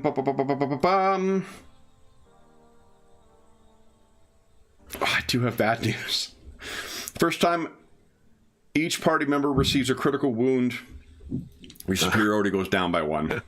So, all right. GM. Those GMs. Sorry, just... I read the next sentence. Easy come, easy go. Yep, easy come, easy go. All right. So then, but you have begun to shake their resolve. All right. So their turn. This guy is going to be retreating. That idiot is still trying to unjam his weapon. Fucking fails. There's one guy who spent the last, 2 minutes trying to unjam his weapon. This guy has run to warn others. So get rid of him. There are... Let's see here. Zarkov, would you like to dodge? You have advantage on your reflexes roll, so go right ahead. I did hit. With 3 degrees of success. And they are now firing single shots, incidentally. So this is a reflex agility check? Yes. Reflex is dodge, I think. Wait, is it reflexes agility? No, I think you're right. It's reflex. Yeah, reflex dodge is the... Yeah. So not reflex agility. Is the skill. Yep. Yeah. Reflex is a skill, and there is a specialization called dodge. Okay. Reflex is based on agility. How about that? That's what. There we go. That's what you're thinking of. Yeah. That's what I was asking. It was the skill reflex based on agility. Correct. Yes, sir. Okay. James is being attacked. Oh yeah. Zarkov. The kitty's trying to console you, James. All right, so that is a failure. Do you want to spend a fate point to re-roll or save that last one? Anna says she's so sorry. Yeah, I will. I'll just leave it. Leave it? Okay. So that is 8 points of damage. Ooh, I don't know how much armor you have, Zarkov. But I have 6 points for cover, right? So you have 7 points. Yeah, 7 points of armor in total, which means you take 1 point of damage, Zarkov. And then the second is going to fire at you as well, because you're the only available target. I hit for 4 degrees of success. That's 10. You take 3 more damage, Zarkov. Oh, that's a hit as well. That is 6, 8. Do you take 2 more points of damage? No, 1 more point of damage, Zarkov. And then this guy is going to start running up. 2, 4. Okay. That's it for our alien friends here, guys. Zarkov, you're up. What are you doing? I'm going to blast this wounded one on the wall. Okay. I failed my dodge. And we're still only at 1 superiority?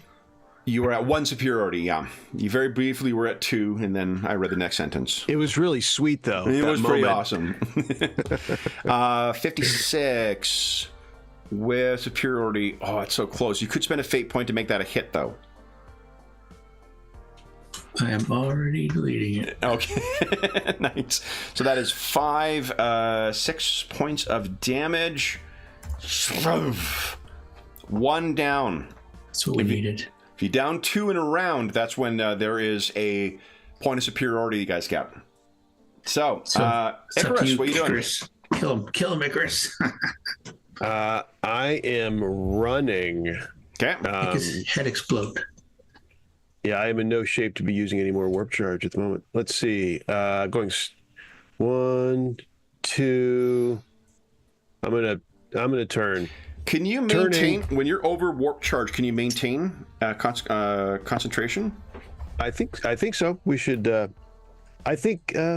Check it. Sure. Okay. I really want to put those psychic rules through the paces, Kevin. Heck yeah. No, that's part of the fun of having this kind of like fight. Yeah. Is it we kick the tires on everything then. Absolutely. Well, that's the only reason I ask about your sustained powers. Yeah. If you trigger Peril of the Warp, all your sustained powers end immediately. Gotcha. Last sentence. Yeah. Classic. Yeah. Yeah, that looks right. I'm good until that. Yeah, so otherwise, although you did trigger... Psychic phenomenon. It was phenomenon. Yes, you did Perils... Right, it's only Perils of the Warp. Right. Yep. Okay. Yep. All right, so then... And that actually was not related to that task. So you can move... 2? You can move 8, actually. Yep, 3. You are... Oh, no, you can move 6, not 8. 6. 5... Oh, is this a room? He like stops, curses, but that's okay. So he stays there. That's his move, and now he's purgation. How much is he getting rid of? Whatever he can. Oh yeah, right. He's got to roll first, doesn't he? Yeah. Okay, so go ahead and roll your. Do I? Yep, I'm going to use my superiority, my freshly recharged superiority. Okay. It's automatically advantage. Oh no, it's not. This is not a manifest. Never mind. And it's discipline psychic.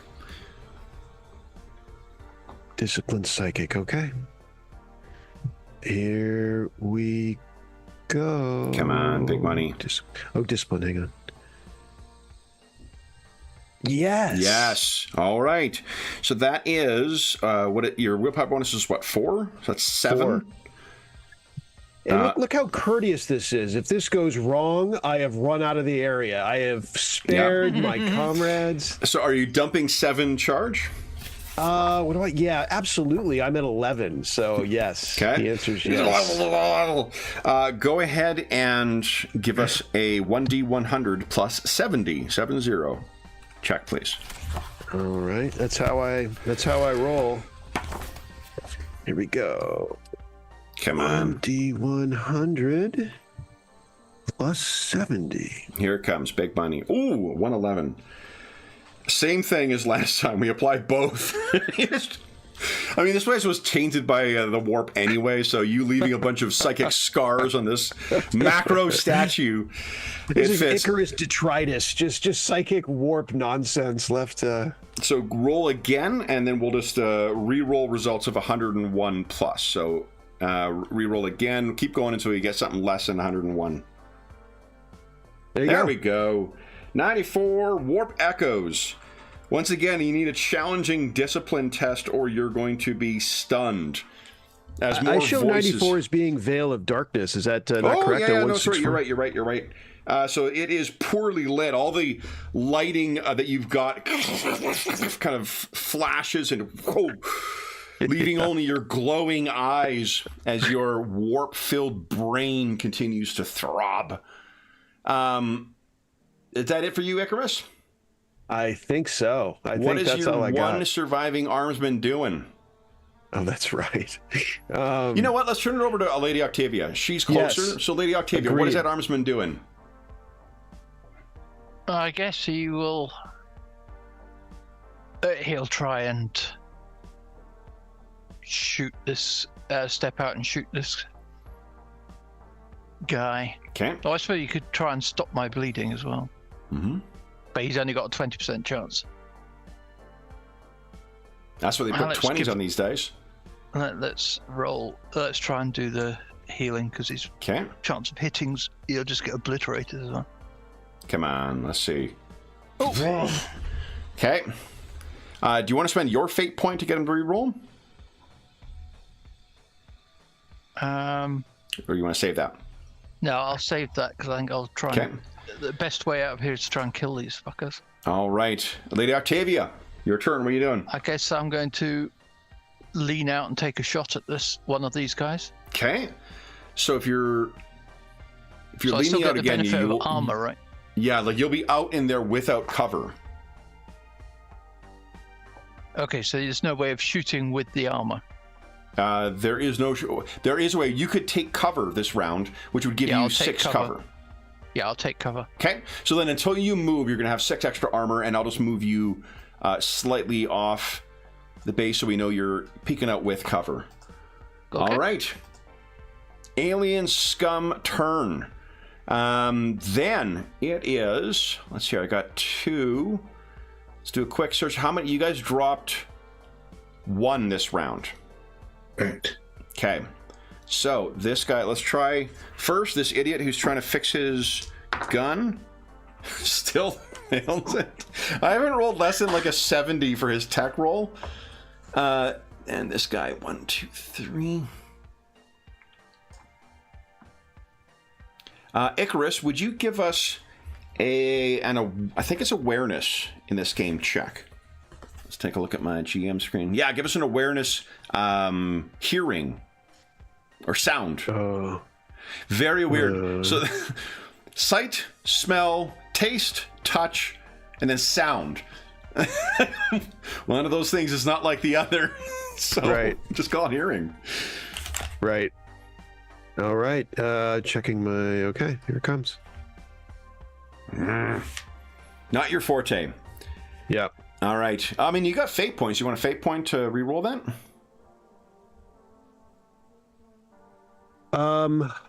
No. Okay. Leave it, babe. Those are precious. Mm-hmm. Okay. This guy is going to... Ooh, 2. All right. And then...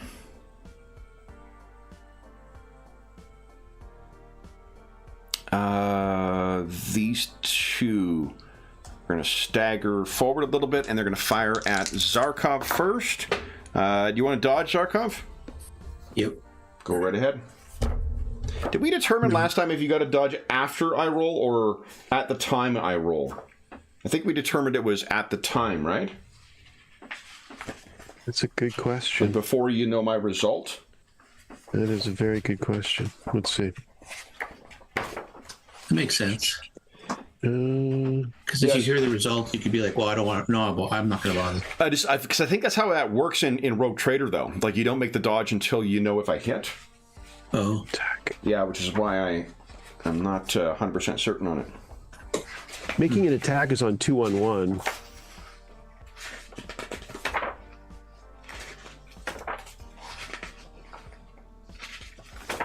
Yeah.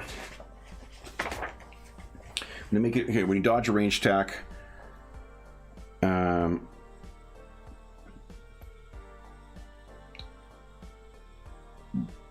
Yeah. So you before it says in certain circumstances. So they say make a skill check. Apply the applicable specialization for the thing, and then it says as a reaction, you can also do a reflexes dodge check.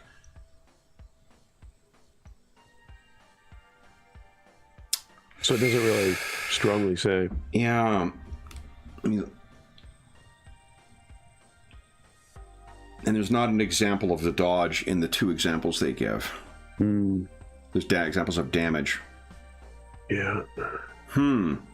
Let's take a look at the phrasing on reaction then. Maybe that'll give guidance. Because if it's only after... Here we go. Like, because I can see an argument for where you would only make it after the roll, because it's reducing success levels, and like, why would you need to reduce it if it wasn't going to hit you? Right, so... Post-test... Influence, superiority, combat. Here we go. Reactions.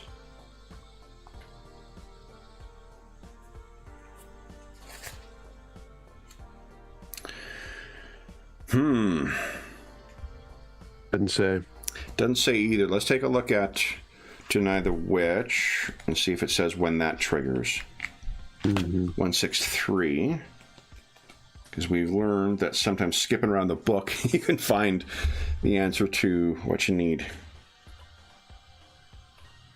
So Deny the Witch is whenever they attempt a manifest test.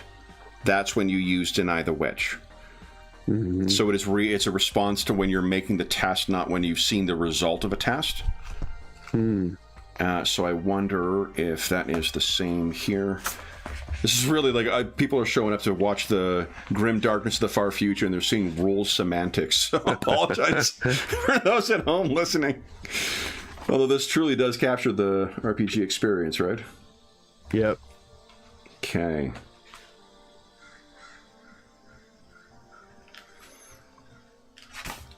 So then it says... In certain circumstances, you can use a reaction. You may attempt to avoid harm using a reflexes dodge. All right, so this last protocol I'm going to check before we just move on is the actual reflexes skill.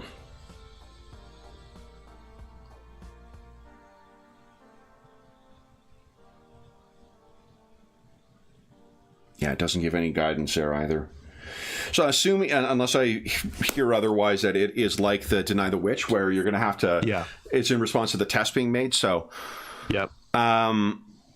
Chris, so then you did dodge? I was just waiting to hear what I had to do it now or wait till here. So yes, you do have to do it now. So, I have great news. This guy got up to hit you. You would have ducked out of the way, but then his gun jams because I rolled a critical fail on my attack.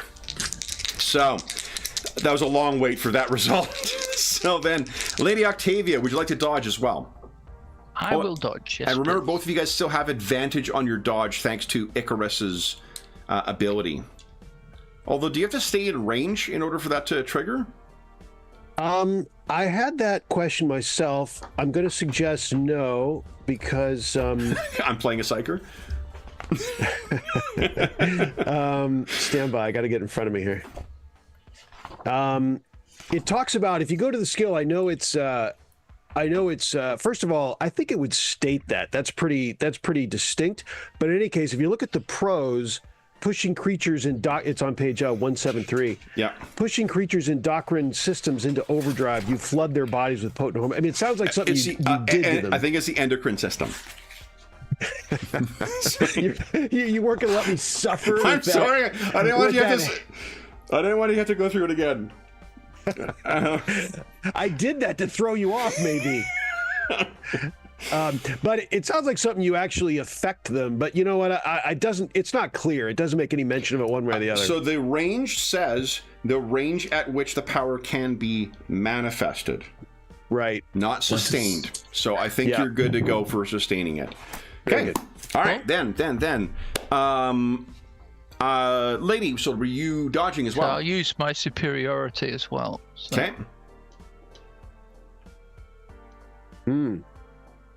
Okay. Dodge law. Reroll? You rolled with advantage, right? Yep. Then let me tell you the result first. I missed on my attack anyway. So then, one thing also, I should have thought of. So Dave, there are ways like, for instance, because you're in a place that has like doors around too, if you want to try and suggest things like, I'm going to use my whatever data, my mechadendrites to get in and like close a door or something like that. Where there is a door, I'm absolutely fill your boots with that kind of stuff. Okay. So that's your kind of, because that's really what one of the sort of miracle things you can do is awaken the long dead machine spirits in the macro statue. So you guys can reset the clock for the 1 hour mentioning of the macro statue. We've hit the egg timer back over. I think I'm done. Yeah, I've got some guys who have some ready now or some Overwatch. Zarkov, what are you doing? Superiority dice. I don't get advantage on attacks though, just on dodges. Just on dodges because of the psychic power. You need a reflex test. So, but of course that's not offense, but it was reflexes. So I'm going to shoot across at this guy who's wounded with my +1 superiority. Go right ahead. Whoa! That is a big hit. And I think a 6 is where you trigger a crit, isn't it? Let me see here. That's a huge hit, though. So 10 damage. All right. Did I hear you say you were firing in burst as well to gain +1 success level? How did it roll a 0? How did what roll a 0? Yeah, like how does it roll? How do you roll a 0? I'm just hovered over it and look at it says rolling equals 0? Or that's a challenge, never mind. It's challenge, yeah. Yeah, if you hover over the 7, it says rolling D100 equals 7. Well, 7, okay. Yeah. Yeah, I was going to ask about that burst. Do you have to say that before each attack? Yeah, because what it does is it uses up one of the ammunition in this game is abstracted. You have 4 in your magazine. Doesn't mean you can fire 4 times. It means you can trigger your burst ability or rapid fire if you're using another weapon. Each time you do it, you just reduce the magazine by 1. Okay, I'm gonna you reduce the magazine by 1 because I didn't quite understand that. No problem. I thought you were doing that. So the hallway is filled up with this ruby light, and you blast another one of these Xenos scum. Anything else you wish to do? Stay in my hidey hole. Hide hole, you got it. Icarus, what are you doing? You're feeling much better now. Kill somebody. In spite of the voices. Oh, did you make your discipline check, by the way, to see if you're stunned? I don't think you did. What was that from? For when you triggered the psychic phenomenon here. Oh, was that in the description? Yeah. I missed it. Let's see. Give us your discipline check, please. Gotcha. See if you can hold it together. Discipline. You're good. Sweet. Ignore me. Okay, so what are you doing? I am going to manifest Soul Sight. I'm going to attempt to manifest. Okay. Soul Sight on page 170. Okay. It's a challenging test. I am rolling with advantage because of the... That's right. Should I use my superiority as well is the question. Yes, I'm going to use my superiority as well. Okay. I'm selecting advantage. And I think that is it. Okay. Okay, here we come. Oh, wait, I got to get on the... I'm rolling the power, not the skill. Soul sight. Go. Okay, oh, wow. Nicely done. Holy smokes. All right, so you're going to see everyone within 12 squares of you. Then allow me to show you this, Icarus. Look who's in the hallway. Yep, got it. Okay. So you manifest that, and then you see how far 12 is. You also can sense where Zarkov is. There's no other living thing within your soul sight range. Okay, and now we have to do we have to deal with this? Let's see. No, look at that. So it's a warp rating of 2, which turns into 4, plus my current 3 is 7. I don't even go over my threshold this turn. It's weird. Yeah. It's what's going on. Do you wish to move at all? It's a great question. Yes. He wishes to move right here. That's where he's moving. Okay. Get out of the doorway, and he doesn't want to be in line side of the doorway. That's what he wants. Yeah. Lady Aquare, what is your guardsman doing? I guess this he'll step forward and empty his shotgun into this guy. Go ahead.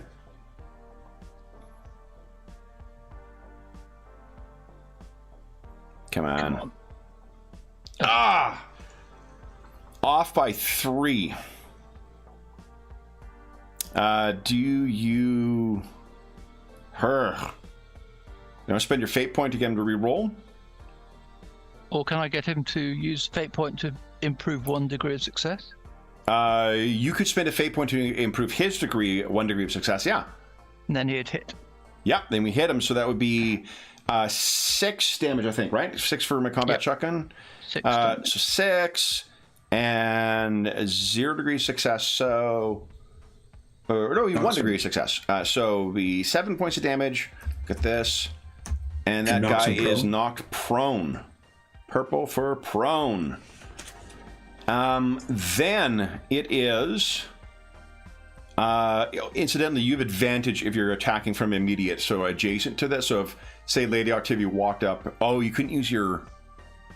Yeah, you'd have to use your pistol, because you can't use long arms in immediate range. Or you get disadvantage on it. But if you had your pistol out, say, Lady Aquar, what you could do is walk up and have advantage on the attack on that downed guy. 2 in the chest, 1 in the head. Yep. Then, speaking of, Lady Aquaria, what are you doing?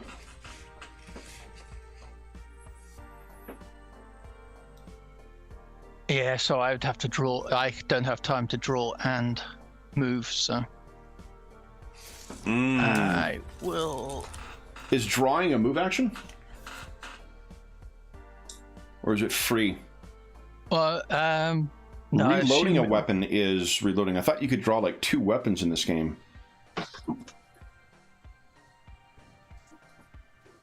Yeah, I think that might be a free action in this game.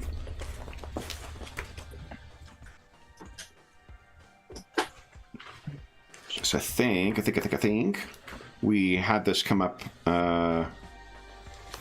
in the fight with the first Gene Stealer cultist. Free actions. Free action includes drawing your weapon. Nice. Oh, okay. You currently can move 6 squares too, Lady Aquari. 1, 2, 3, 4, 5. Okay, so I'll do that. And then if you have any, depending on what weapon you draw, remember you've got, I think, like rapid fire on one of them, which can give you advantage on your attack and add the rapid fire rating to damage. Or you could use burst. I've already got advantage, right? You've already got advantage, yeah. So getting advantage again won't help me. But the +2 success level that would, or whatever what's the rapid fire rating of your weapon? I'm just thinking. Where am I? So your auto pistol has a I've got rapid fire pistols. 3, which would grant +3 damage. So it'd be 8 damage plus whatever your success levels are. The las pistol has burst, so it would just be +1 success level. Okay, why not? Let's go up, and I will. Oops. 2. So I will. Well, basically unload it because that's the. Okay.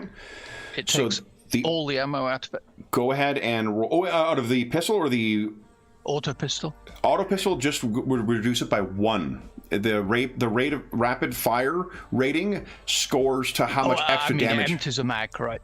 Yeah. So you would only your mag goes down by 1. Yep. So you'd be still have 2 in there. So you get your auto pistol out. Go ahead and make your attack with advantage.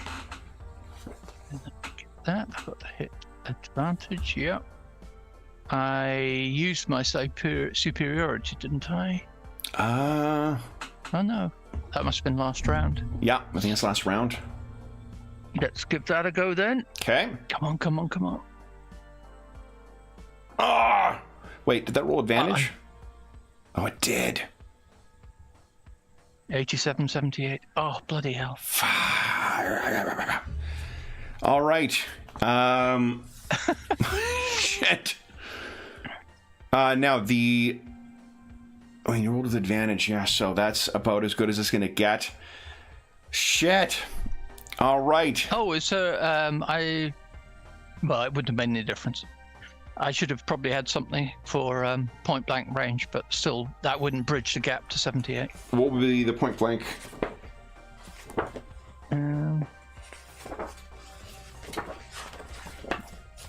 Is there nothing for? I don't. No, I'm just curious. There must be something. I don't think so. It won't change anything. So yeah, short range is with it. You have the close trait, which means you can use it at immediate range, I believe. Right, so there's no different. There's no Range is on 2-1-2. Yeah, I don't think like point blank. There are games that we have that that do that. This one I don't think does. Okay. Yeah. Okay. As I say, it wasn't going to change anything. No, but let's see here.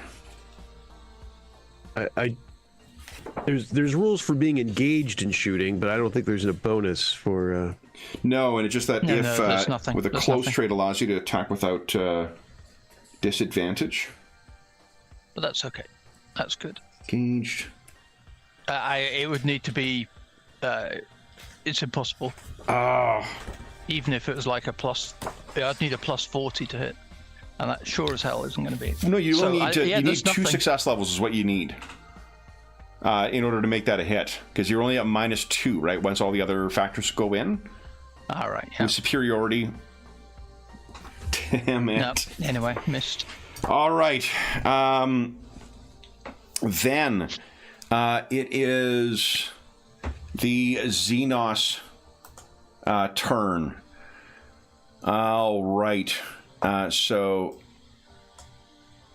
these 2 are cautiously 1, 2 up here. And they're looking for you, Icarus. They failed. In Okay. retrospect, shooting from cover would have been better. Yeah, sorry, I may have talked you into that. All right, then it is where they are moving in, Icarus, but I think they're going to be finding you. That is unfortunately all they can do.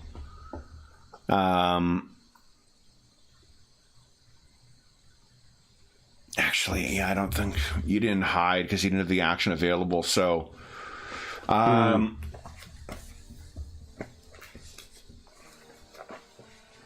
In opposed would you test, give would us be the only a- thing. he's drawing a knife, and he's going to try and stab you, Icarus. Okay. Right. Go ahead. I This is am a dodging. contested melee. No, this is a contested melee. I think, don't I get a choice? I get a choice to either dodge. Alternatively, you can use reflexes, dodge, try. Oh yeah, you can try and avoid, but you won't. Because that way I get advantage. That's why I was. On the reflexes. You don't have a. Oh, you got your staff with you, right? I have my staff. Okay. Yeah. So you're not making it with disadvantage. Go ahead, and make your roll. All right. Let's see here. I've already used my superiority. Let's see. So that's the downside to the dodge, that you don't do any damage on a success. Right. Okay, so 0, but that's actually better than what I got. So you're able to avoid. The other guy is going to push past, and he will do the exact same thing. So give us another opposed. All right. Yeah. Opposing does not require a reaction, incidentally. I failed again. Shit. Yep. So you're good. I'm like, but with uncanny reflexes, I am dodging and fear-driven spasmodic movements. Yes. All right, and then the one facing you, Lady Octavia, it's gonna have disadvantage against you. But it is rolling over and trying to shoot you. So you have advantage on your defense. Yeah. Okay. So I'll try.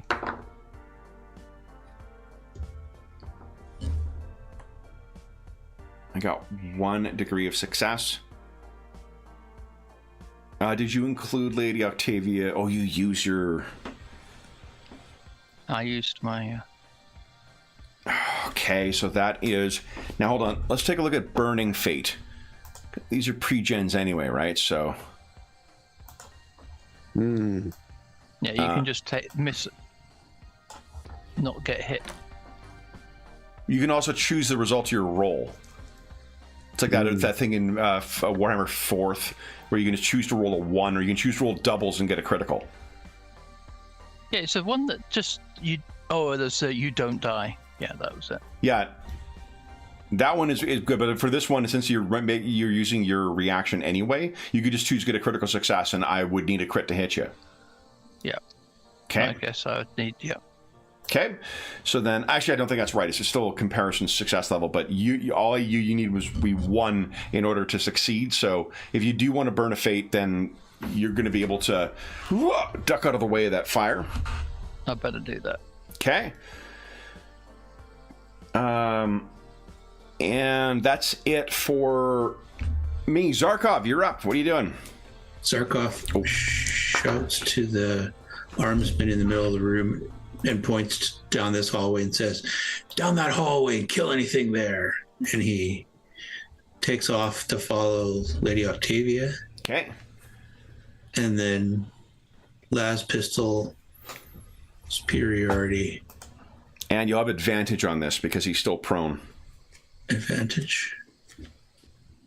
And kapow. Let's see. Nice! What's it look like as you exterminatus this Xenos scum? Yeah, I was just going to say, die, Xenos scum. Okay. So, Lady Octavia, you can almost hear the call of the Emperor as this thing's firing in your eyes, and then suddenly this strange oil and machinery stinking priest is back next to you and burns this thing into the ground. Icarus, what are you doing? Psychic Shriek. Okay. It's going to be colorful here because that's going to be wildly over my threshold. So Here we go. Here we go. It is a difficult roll with advantage. Yeah. Difficult. Let me get that going. I failed by... let me think here. I'm using superiority here. My refreshed superiority. Yeah, okay.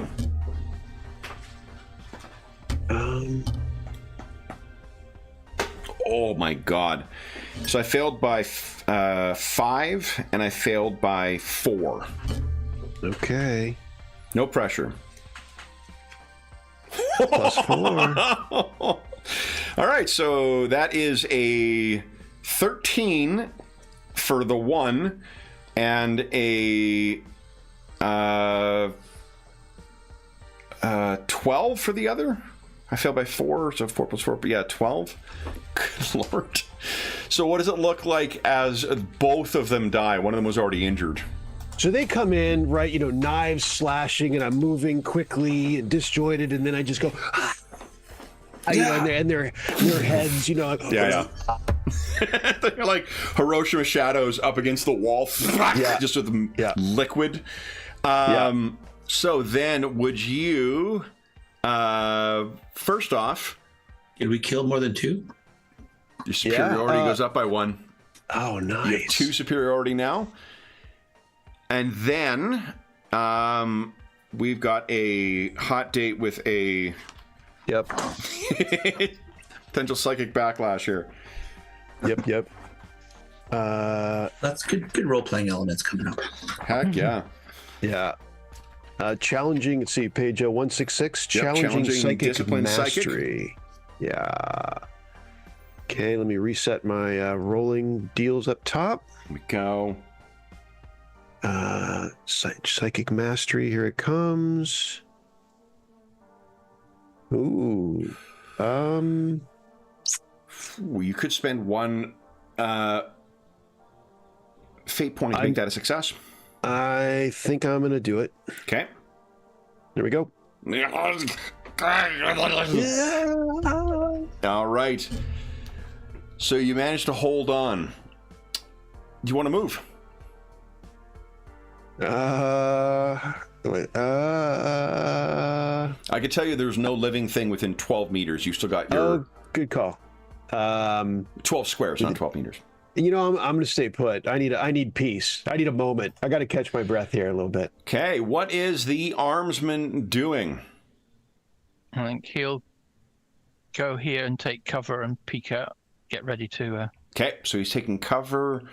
So as he's taking cover, there will be a Oh, no, the aliens have gone before him, so I do have an Overwatch attack. But he's got the benefit of 6 points of cover. I missed anyway. So, then it is Lady Octavia. What are you doing? I will head back down here, I guess. Back up this guy. Limping somewhat. Okay, I think you still can move 6 squares, actually. Yeah, I'm slowed and then moved back up again, so because of my wound. So I lose a speed level. Oh, dude, shit. Okay. All right. There's all sorts of good stuff that comes from that. All right. Top of the round, aliens. All right, these aliens are going to fire at that armsman once again. Would that armsman like to dodge? Yep. 50%, 30. It's a 30, but he's got advantage on it. I did manage to hit with 3 levels of success, but if he, okay. Advantage. He gives you advantage. So does he roll again? It doesn't roll again. You flip the results. Oh, that doesn't do anything. So 66 is fuck all. That was where that noise of mine came from.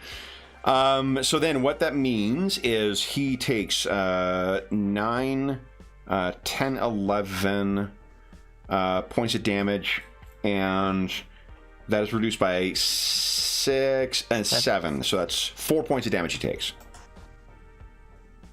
So go.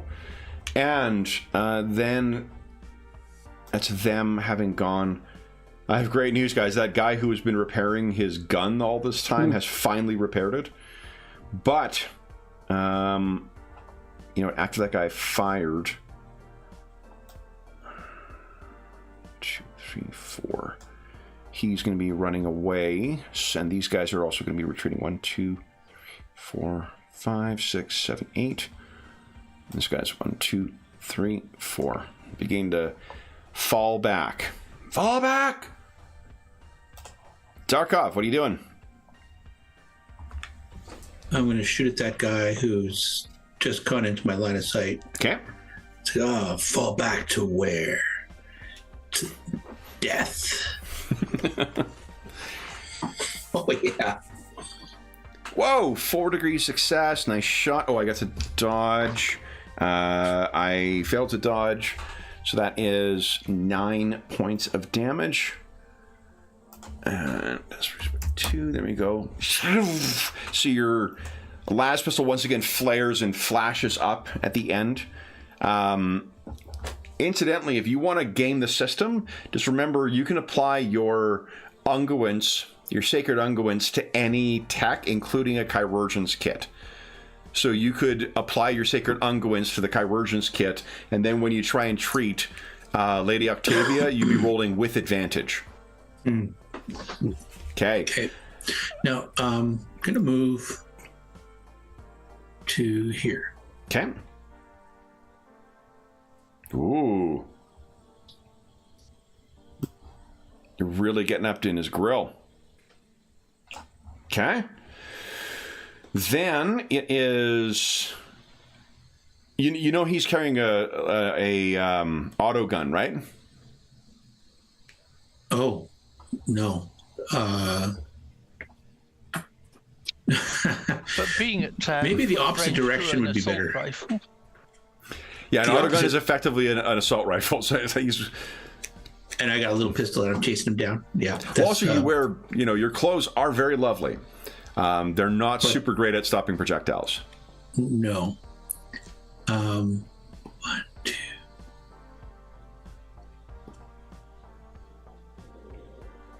Okay. Then... Bye. He turns around. You got Octavia standing there. What are you doing? Before you start your turn, a little glop of biological material falls off the wall. Yes. I am purgation. That's what I'm doing. Okay. Go ahead and give us it's a discipline check again, isn't it? Or is it psychic mastery? I think psychic mastery for purgation. Discipline psychic. For purgation as well as for... Purgation 163, a challenging discipline psychic test. Okay, sounds good. Let's see it. Let's see here. I am using my superiority, my freshly refreshed. Okay. It's 2 now? Is it 2? It is 2. I am definitely doing that. Okay. That's beautiful. Let's see. We also screwed up last time. It would have been your psychic mastery you're rolling for Perils of the Warp. Okay. Live and learn. Well, hopefully live. Let's see. We still have a half hour left in the session. Right. Ooh. You want to fate point that? Yes. Okay. Okay, reroll. Oh, look at that. Holy smokes. So that is 11 points that you could purgate. Oh, that's right. Yeah, +4. Let me think about this. I'm gonna go down to 4 because I'm gonna keep sustaining. Okay, so that's 9 you're purging, is that right? Yes, 9, that is correct. D100 plus 90, please. Okay.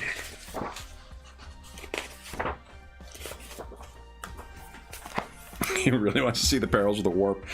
And he's gonna see them! So let's see here. So the Perils of the Warp.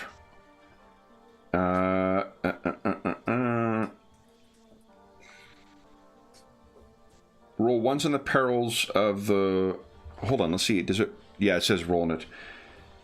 Oh, God. It is plus 10.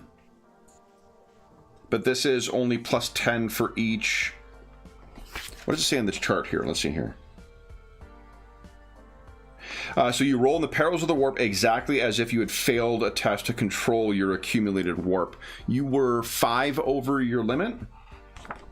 I was, plus 9, 13, 5. Yes, correct. 1d100 plus 50, 50, please. You know, I've had Corn Bloodthirster on my to-do list That was a D00 you rolled again. That is clearly not correct. 93 concussive blast. All right, so hold on. There is corruption, but I think you get... oh, boy, don't you get a chance to try and resist that? Probably not. Ooh. You know, I also would though like to be recognize the courtesy of me having this blast out of range of the rest of my party. Yeah, absolutely. No, the kind of guy who opens the door for a. That's right. Yeah. To the warp. Absolutely.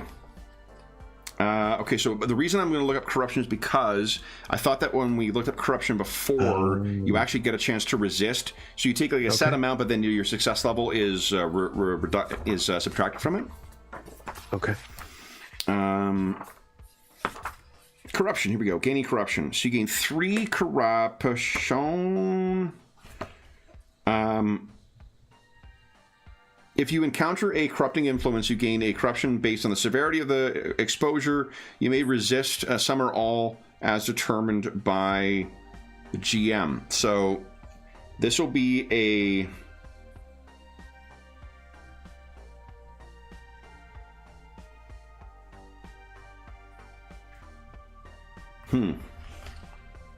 You know, it actually, in the of the Perils of the Warp section, page 166, Yep. it just says you also gain corruption as indicated by the table. Oh, so yeah, you don't get to resist it. Oof. I So will you- also mention, we might have been doing this a little off, that I should be rolling the beginning of my next turn rather than immediately when I lose control. No, because it says on the that's if you fail the Peril of the Warp test. What you've done is rolled a psychic phenomenon that tells us to roll immediately on Perils of the Warp. Okay. Yeah, we have yet to see you fail a Perils of the Warp test. But you are right there, yeah. Gotcha. Because we haven't seen that manifest yet. All right, so then you gain 3 corruption. What's your total corruption right now?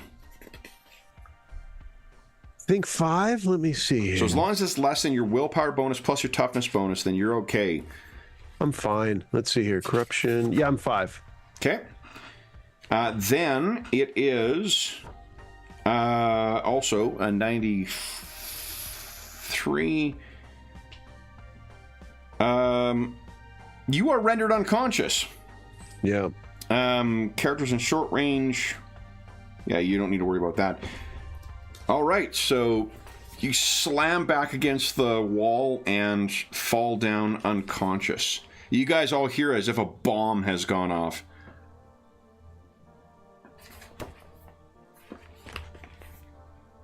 Oof. And then what is recovering from unconsciousness?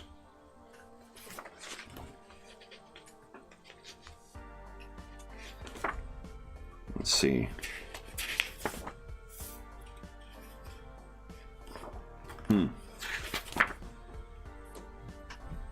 It says 357, but it doesn't say when you're waking up from unconsciousness.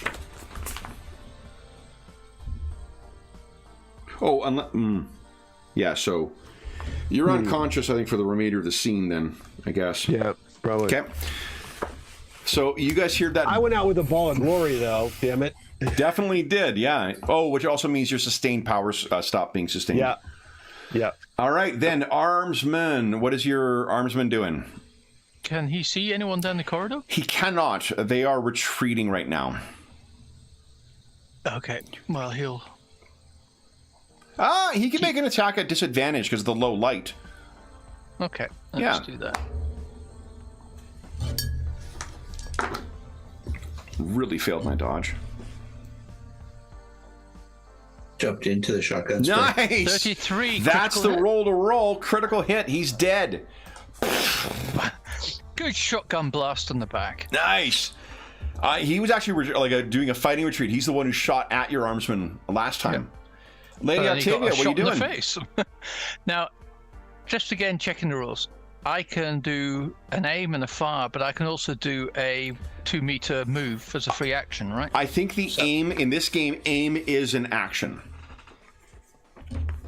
right? Because Okay, so if you can't aim and shoot. Yeah, and the only advantage is it increases the range step. Oh yes, of your course. weapon, right? So I will shoot this guy and then drop back into cover. Okay. Go right ahead. I've used my dodge already from. Yeah, and I'll use my 2 success level superiority. Or superiority levels. Yeah. No superiority. +2 superiority. No advantage. Okay. Come on. Default. Which weapon are you using? Las gun. Okay. And I will burst fire it as well. So that will add 2. +1 success level. Yep, +1 success level. So, can I actually put that in? I can't, can I? I don't think so. We'll just add it manually. I guess you could add +10, but it's, okay, let's roll it. Come on. Come on. Nice shot. So you fire down the hallway. Another Xenos scum dead. It's 2 this round, guys. 1 more superiority. Cool. Okay. Xenos scum time. This one is still moving. 1, 2, 3. 4. Okay. And that's it.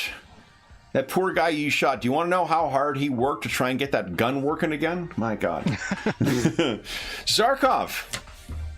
I'm going to use the Vial of Sacred Unguents on the Medicate kit. Nice. Okay. Go ahead and give us a... Would you like to use the superiority for this? Which is 3 now. Yeah, let's do that. So that'll be a engineering roll. Wow. Okay, so it is... Well, what I guess what does it look like is you bring this little thing out and you pour it over and I think it almost looks like I'm praying. You know, like he's like bumbling something and probably some kind of a mechanicum language, and he's carefully pouring it on and, you know, like blowing on it and whispering, and it looks like he's doing some kind of ritual, and then he's like, looks very satisfied with himself. What are the words for 1 and 0 in Latin? Is it uno? Oh, there's no 0, I think. There is no 0 in Latin. I don't think. I think. So I'm probably talking rubbish. I thought that the concept of 0 came from India. Nulla. It came later. Yeah, I thought it was. I thought it was Arabic invention as part of nulla. Post-Roman is what I mean. Post-Roman, yeah. So let's try and. And that could be also Google the kind of, because again, Latin. Well, Latin. Well, yeah, I don't know. Well, it doesn't really matter, but. This is also, the grim darkness of the far future, where conjugation is a little sketchy. So it's a long bit of work for me to make a 101110, joke. So Icarus, that was my action, and then I'm going to walk over to here. Okay. Icarus is taking a well-deserved rest. What is your armsman doing? Sorry, I was busy finding the who invented 0. Maybe he should go around and does he need to so the gene stealers don't get anything from our armsmen? Do we need to, like, I don't know. They're not after armsman genes, right? So the way that gene stealers spread it's actually a bit of a misnomer of them. They don't technically steal genes, they infect you. So corpses? Or no? Corpses probably not, no. Okay. Oh, that's right. Have you come across... I know you've read a fair bit of those Horus Heresy novels. Have you come across gene stealers in them at all, Dave? Not yet. Oh, okay, so... But gene I do have a book called Legion, which just happens to be like my laptop. Nice. So the gene stealers, Dave, are a infectious psychic cult of Xenos who come in and slowly build up secret little cabals within the societies of other species. But what they're also doing is growing up a psychic network that then becomes a beacon that calls in the Tyrannid swarms. I think you're familiar with the Tyrannids, right? Yeah. Yep. So that is why the Gene Stealer cults are such a pernicious threat. Because it also, as the shadow in the warp grows closer, suddenly the Gene Stealers will drive all their hidden cults into armed rebellion. So the society is in chaos as the swarm arrives. So, then, sorry, what was your armsman doing, Lady Octavia? I think he would keep aiming down there. I think we need to go and recover Icarus. Oh, yeah. So I guess I'm going to head off up, trying to find where Icarus is. Zarkov is coming over and looks like he's about to use his... Oh, okay. In that case, I won't go anywhere. Good point. You could say C to the Psyker, and the armsman could go. Yeah. Okay. Go find the Psyker. So, yeah, 4... Oh, you guys aren't hastened anymore. But he could move 8 up to here. Lady Octavia, what are you doing? Bleeding and waiting for Zarkov, I guess. Okay. Hold on. Let's take a look at the rules for assistance. Let's see if we can squeeze a little bit of extra juice out of this. So, pose test, getting help. When 2 or more characters are working together, the character with the highest skill makes the test. If someone assists, you must usually... Do you have 1 advance in Medicaid? You do not. So you will not be assisting. Are there any... Tell me where it hurts. Yeah. Distracting. That doesn't help. Gallows humor doesn't help. Gothic gibberish doesn't help. Okay. So there may be a talent that you may have to help them out. But then if you are doing nothing, it is the Xenos turn. These cowards are fleeing, but you will have 1 more round where you can use your superiority to make use of your healing. So Zarkov, would you like to give us a roll? I believe you guys have 3 superiority, and you have advantage on this roll. An advantage? Yeah. Okay, so I'll do my Medicaid roll. And this is a difficult roll, so it'll be minus 20. So if you select the difficulty, it's not challenging, it'll be difficult. Difficult is minus 10 in the sheet. Oh, is it? Whatever minus 20 is. Hard. Yes, it's a hard Medicaid test. Okay. Seems to me like those words should be flipped around. Hard doesn't seem all that... So difficult seems harder than hard. I don't know. Yeah. But whatever. Okay. I will... Welcome to my Saturday mornings after playing this game. Oh. So a 69 against a 50... Oh, against 38. Now, here's the upside. I fucked up one thing. You don't actually roll with advantage. You get to re-roll a failed result. So I don't have advantage? You don't have advantage on it, but you get to re-roll this. Because there would have been a fail. Yeah, because that's how I forgot that the way the Ungwins work is you get to re-roll the result. It doesn't grant you advantage on it. On your next failure, yeah. Yeah.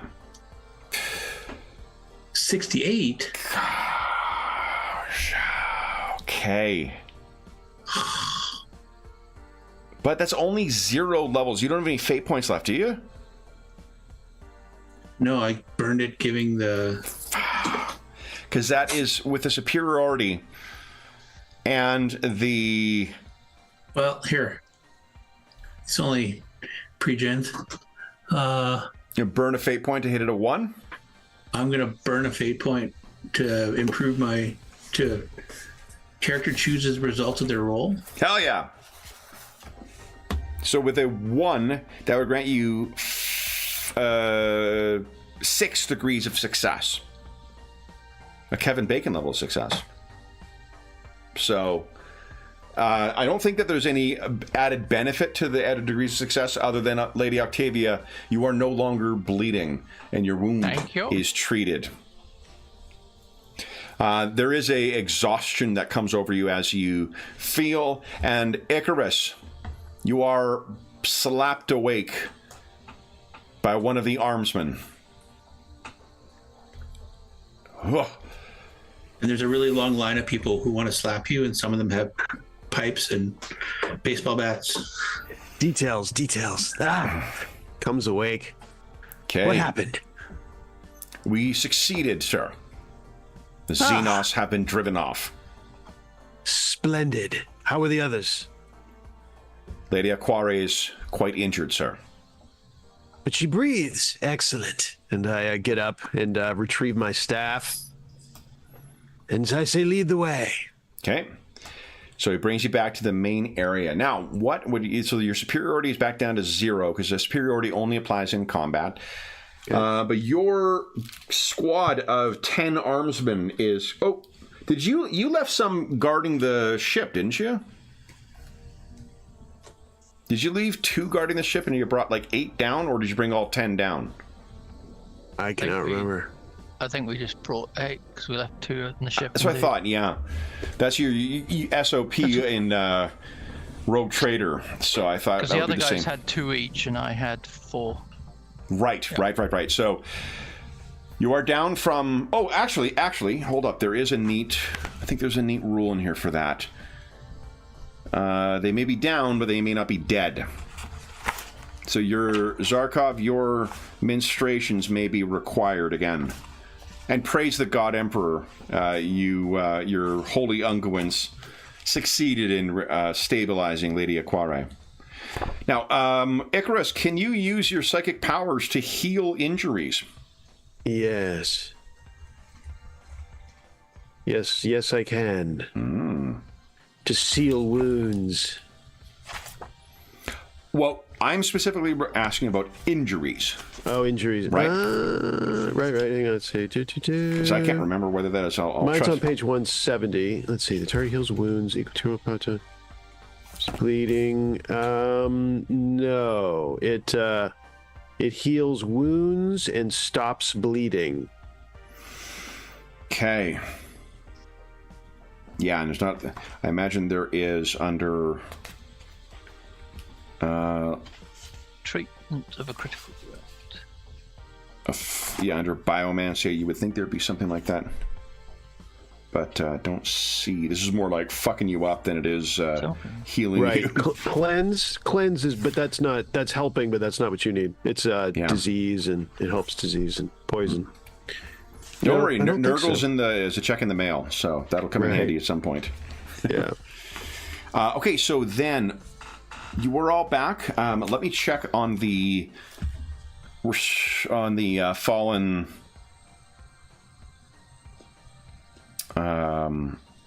allies. I thought I remembered seeing something, and it'd be neat for you guys to use. Now, just to understand, so if I understand right, the wound's been the bleeding's been stopped. So what I've got is the fatigue for 1d10 days. But do I have an injury anymore? Let's see here. Because it says an injury. Yeah, that is the injury. Injuries are detailed on page 216. 216 is injuries. Okay, 216.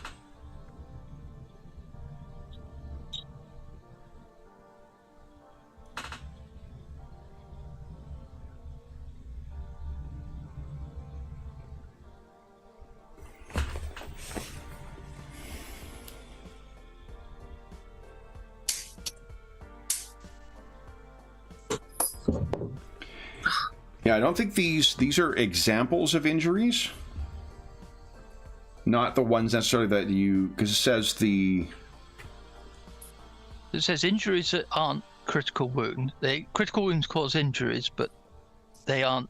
They're separate, as it were. Yeah, but linger long enough. And then enough they may have lingering. So that would seem that even though I've been treated, I'm going to be fatigued for 1d10 days. Yeah. But does that stop me then just getting healed for my hit points and I don't actually have an injury? No. No, you can still be healed of your wounds. Right. So basically I've got no critical injury. I'm just fatigued for 1d10 days. Correct. Well, you have an injury that is causing you to be fatigued for that time. Yep. So and I think there is a section for injury, isn't there, on the character sheet? I thought I saw that on page dose. Yeah. Have a look. There's a section for critical wounds. Yes, where's injuries? For example. I'm seeing injuries. Page 2, but... Yeah, but it's got critical wounds, but yeah, there's no injury one. So I'm just putting injury.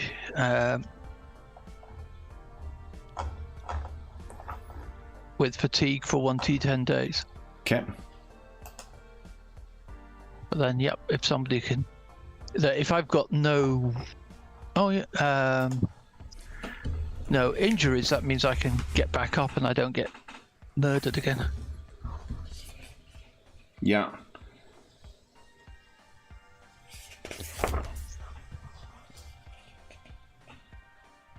So, Yeah, because you don't...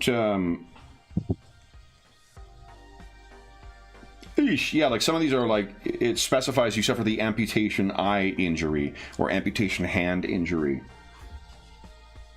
So it's just the blood loss that's causing you the fatigue. There's otherwise no sustaining thing. That's pretty cool. I mean, like, of all things to happen to you, that's really not that bad. So this is the first time we've had the critical hit happen on you guys, on a player character in it. It sucked, but it wasn't like you weren't out of the fight and you were still had some dice rolls to try and stay in the fight as well. Yeah. And your dice rolls didn't totally collapse on you in some of the games we played, where that's because the more injuries you get, the harder it is to do anything. Yeah. I think Kevin was very generous with the my trait being able to overcome the fatigue. I mean that's helped. I would have, if you had proposed that, I would have greenlit that anyway. It doesn't say that it targets another person, and there's lots of there's I mean it being able to overcome the thing, but that's anyway. Yeah. Well, but again, I'll blame the day job for this. This is order of operations. You were fatigued. The only reason you were going to be fatigued and not be able to regain it from rest was once you were. Oh, you were injured though. That's right. Yeah. So now you're right. I am. Oh my goodness. Anyway, over to you. Why are we playing an easy mode, guys? This difference. is bullshit. We need more gene stealers. Come on. Yeah, but that's also, I mean, that's the fun of these games, right? Is being able to improvise that kind of stuff. And a game like this that's why you have those neat abilities. Yeah. So then, plus that felt very appropriate to Lady Octavia, the way you've been playing her, of her grinning through blood-stained teeth, saying like, "I'm fine." Then, what do you guys wish to do now? Icarus, do you wish to try and restore anybody's health here? Yeah, so who has wounds to be restored? So the armsman, anyone other than the armsman, you can see everyone's health bar, right? I can. So it looks like Lady everyone counted up, right? So Lady Aquaria is on the verge, has all wounds to be recovered. Yeah. You know what? I'll switch the armsman so that it's counting up as well. Okay. Because that way I'm not. That'd be best. We'll count the enemies down, but we'll count the other ones. Or no, I can put them up as well too. Don't be a dummy. So. Okay. Let's make this simple. Yeah, exactly. You're making it more complicated than it needs to be, Madison. Come on. The armsmen are going to go up. The enemies are going to go sideways. You guys are going to go down. Exactly. It'll only be in the green bar, but only for every second one. And then the ones that aren't, yeah. No, we're going to do a vertical bar on the enemies. And this game clearly is far too straightforward. We need to further complicate things. Yeah, Zarkov is 6. Lady Aquaria is badly wounded. And also, is there something with the minion rules or something, Kev? Yeah, I'm checking that right now for NPCs. Because I can't remember if it's in this game or if it's in, or what it's in, but there's a neat thing where... if one of the trio... Yeah, here, let's do this. Fuck it. We're going to have you make a...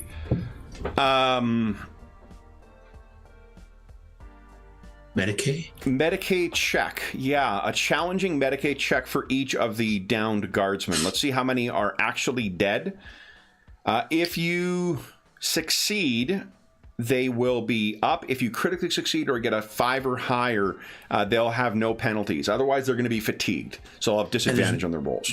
No superiority anymore, is what you said. No superiority, yeah. So Dave, superiority is a meta currency that only comes into play during combat. We set it at a certain point based on how you're going into the fight, and then it fluctuates throughout the fight, but after a fight, it goes away. So that's where we figure out, like, oh, we down 2 of these guys, we get a superiority. We get like exactly that will relate to their resolve and to like how many bosses there are, whether you surprise them or you were surprised. And unlike the group advantage in Warhammer Fantasy 4th, I don't track that for the enemies. It's only player characters who have superiority. So let's go in order here. I'll start at the far left here. Whenever you are ready, Zarkov, just give us a challenging roll. Make sure you've got advantage turned off. You've got your things turned off. That is 4 success levels. So you have 1 armsman who is restored, guys. Go ahead and roll again. Are you going to give him does it get bigger? Yep, he is. I'll start putting them back near the shaft here. So here's 1 guy, and let's see here. What are we going to do to represent fatigue? Let's put the X on him. There we go. That guy, the next guy is not. Next guy is dead. Okay. Next one. Oh, look at that. Success. Hold up. Let's get him up. Get up, soldier. This is not your time. We go, and I'm hitting the wrong button here. That's another 1 restored. Well done. Sweet. So he is fatigued. Let me restore another 1 for you. And get rid of the X. Get rid of that. He is restored. Go ahead with your next one. Nope. Ooh, dead. Oop, that's Zarkov. We don't want Zarkov dead. Oh, this guy dead. Next one. Oof, dead. Okay.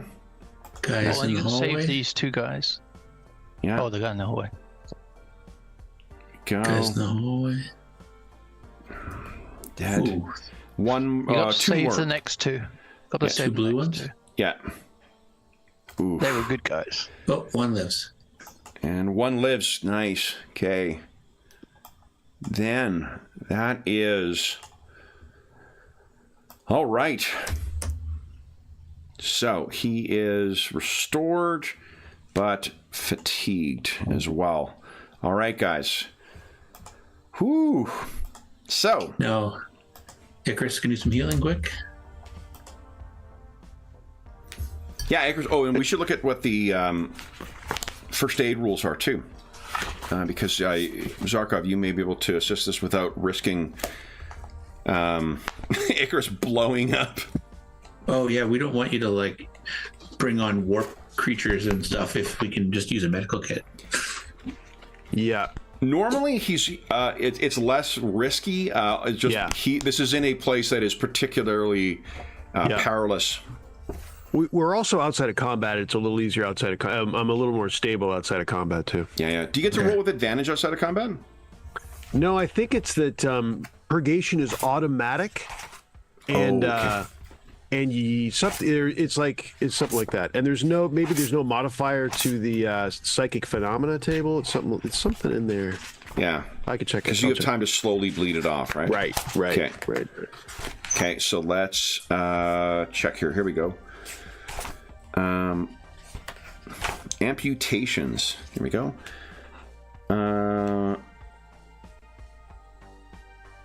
An ally with at least 1 advance in the Medicaid skill test can make a routine Medicaid test to treat your wounds. If successful, you heal wounds equal to the success level plus your intelligence bonus.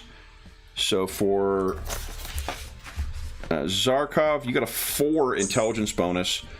That would be success level plus 4. And I have 2 in Medicaid. Yeah. Okay, so... And that is routine outside of combat, so that's plus 20. You're going to try and treat Lady Aquarium? Yes. Okay. Ooh, 9 points back Holy then. shit. So that is, Nice. yeah. No, that, well, that's that routine. Yeah. So that's huge. And Zarkov, do you want to treat yourself? Sure. I can't remember if there's a rule on treating yourself, but that's 0. That's still 4 points you get back.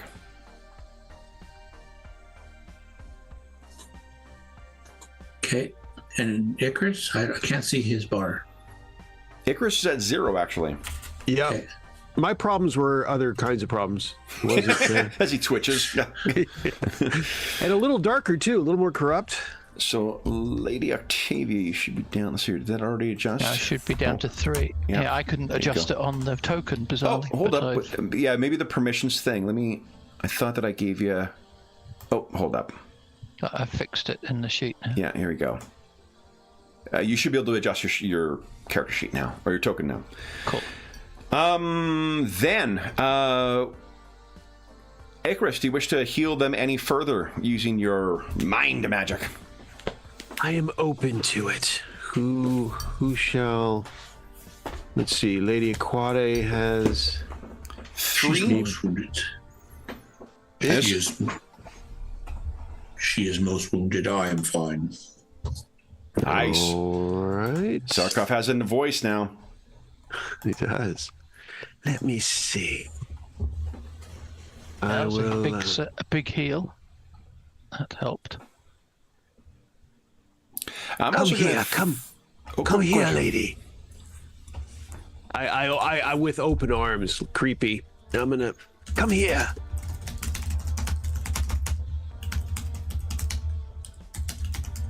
I'm not blind, you know.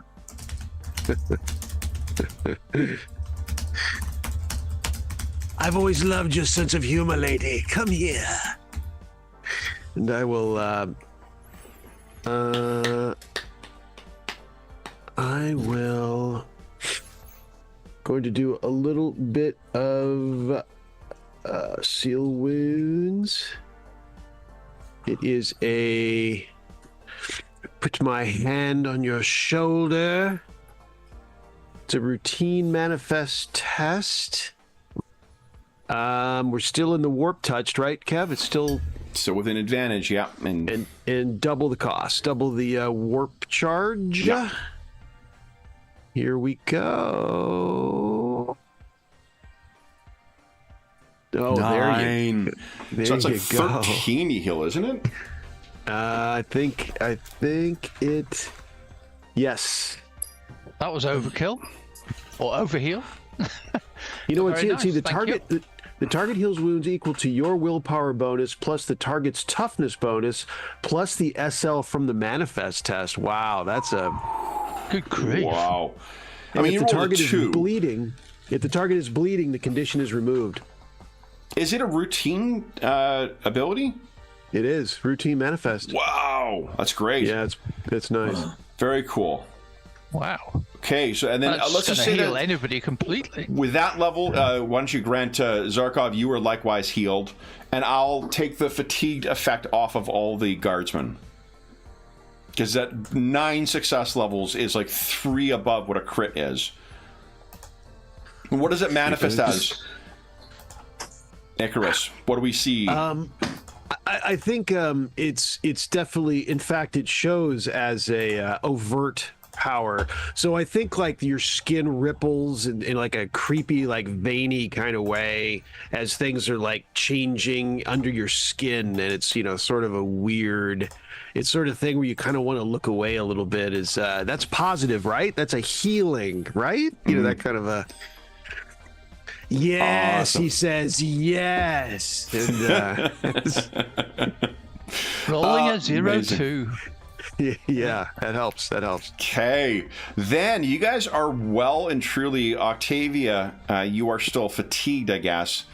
See with the +9. Oh boy.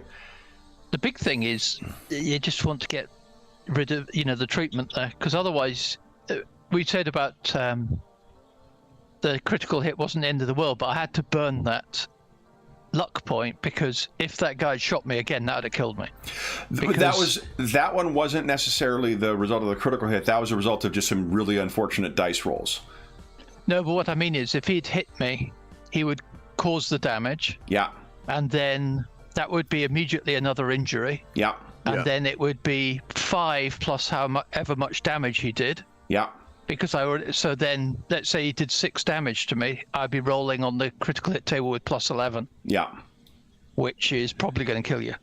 Right, but I mean, like, you've already got the flashing red light from the critical hit thing to tell you not to put yourself in that position. Oh yeah, but I just mean that we were just saying, well, it's not so dangerous. Maybe the critical hit wasn't so bad, but it's you can't take a second one. No, that's what I mean. No, and that's correct. Yeah, which I mean, but there's. Yeah, charging into the hallway when you got a critical hit maybe wasn't the exactly. So we won't do that again. Exactly. We won't do that again. He's prone and just got hit with a shotgun. Just leave him there. Like, let him get up and shoot him later. Well, I'm trying to remember about the rules for fate points we were using last time. Like, I feel like I might have been granting a fate point at the midway point as well. I can't remember. Did we play with just fate points for the session, or did I? I think so. That's what I recall. So maybe, and then that's what we played last time. So that was a 3-hour fight. So that's that's a heck of a slog. And you guys were, what I chose to do was throw everything. They used every bit of ammunition they had. So every attack I had on you guys was with advantage. So, like, I wasn't playing in easy mode with it. The reason that they suddenly started firing at one is because after that many rounds, they're out of ammo. And then we had 1 or 2 of them that jammed their weapons as well, so they weren't able to fire. And I had that one idiot who spent like 4 rounds trying to get his gun working again. I mentioned all to say, like, that was a tough fight for you guys, and you were starting off on the back footing, but you still managed to do really well against them.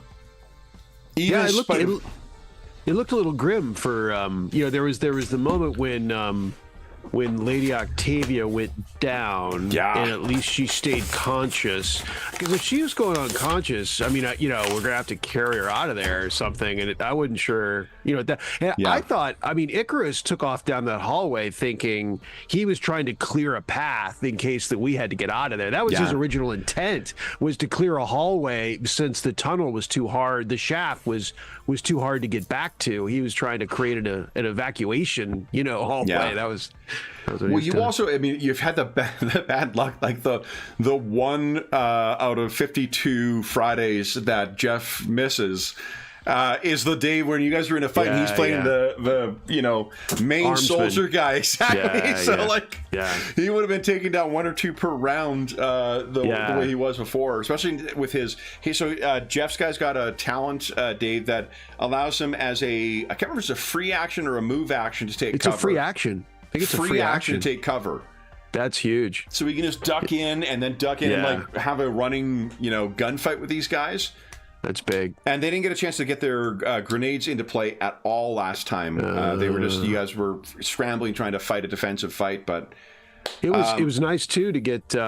Since I ran to that hallway, it gave me a chance to get the psychic shriek going, and that was pretty sweet. That was pretty amazing. Yeah, well, especially with the fact that it is a contested willpower roll. Like, that's crazy, because I was failing. I rolled like an 86 and a 60 something, 68, 69 for it, and they've got a 20. So like, they're just, their brains are exploding against the wall. And it's two zones, not one, so it covers some pretty good ground. If I hadn't been quite so reckless at the end, I wouldn't have gotten I checked in the chat, I wouldn't have gotten a psychic Perils of the Warp at all if I hadn't, because what I actually should have done is I should have purgated down to my threshold. That's what I should have done. But so if I hadn't gone full banana there, I would have I wouldn't have had to gone Perils of the Warp at the end. Yeah.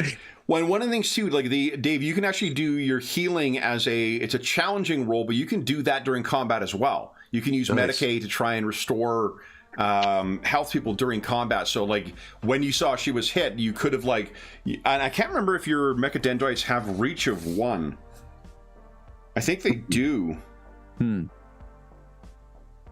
No, they don't. No, they don't. I'm thinking of something else.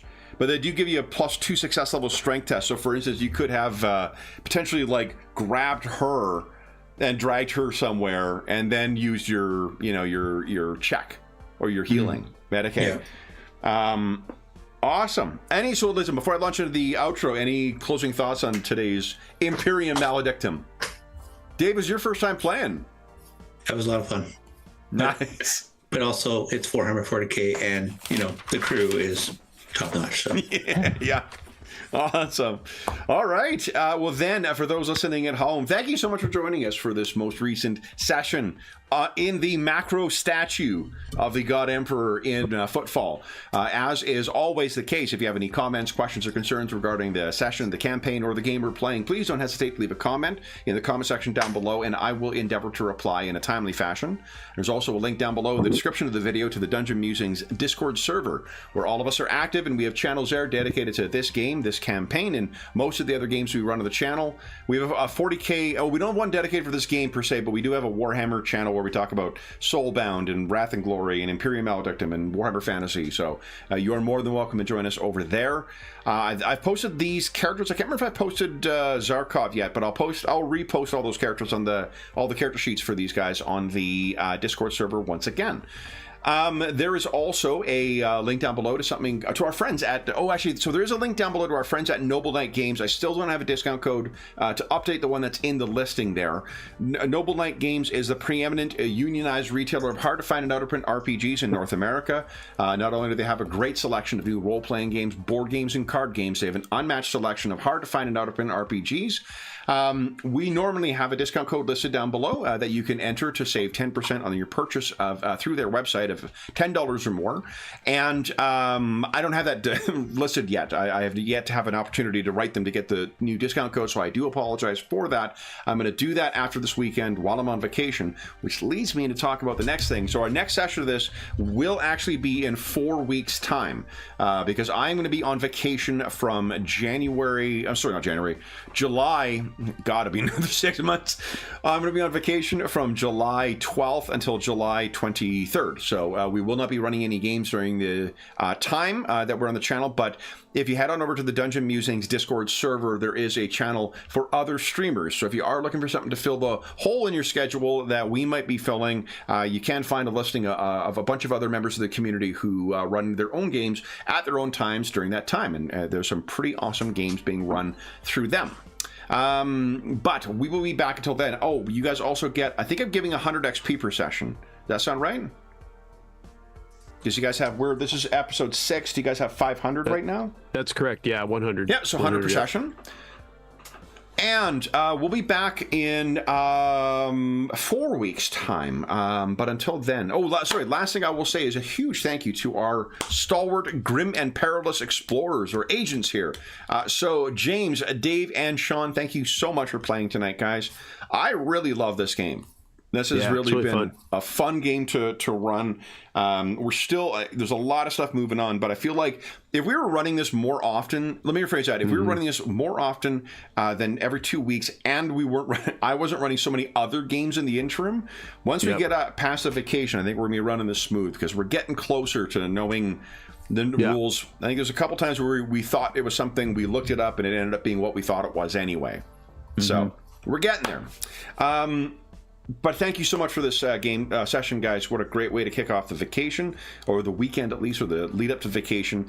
But for those listening at home, once again, thank you so much for joining us. We hope that we gave you a few hours to take your mind off the troubles of our world and think about the troubles that our heroes are finding in the God Emperor's macro statue in Footfall. And until we see you again, stay safe, stay healthy, and happy gaming.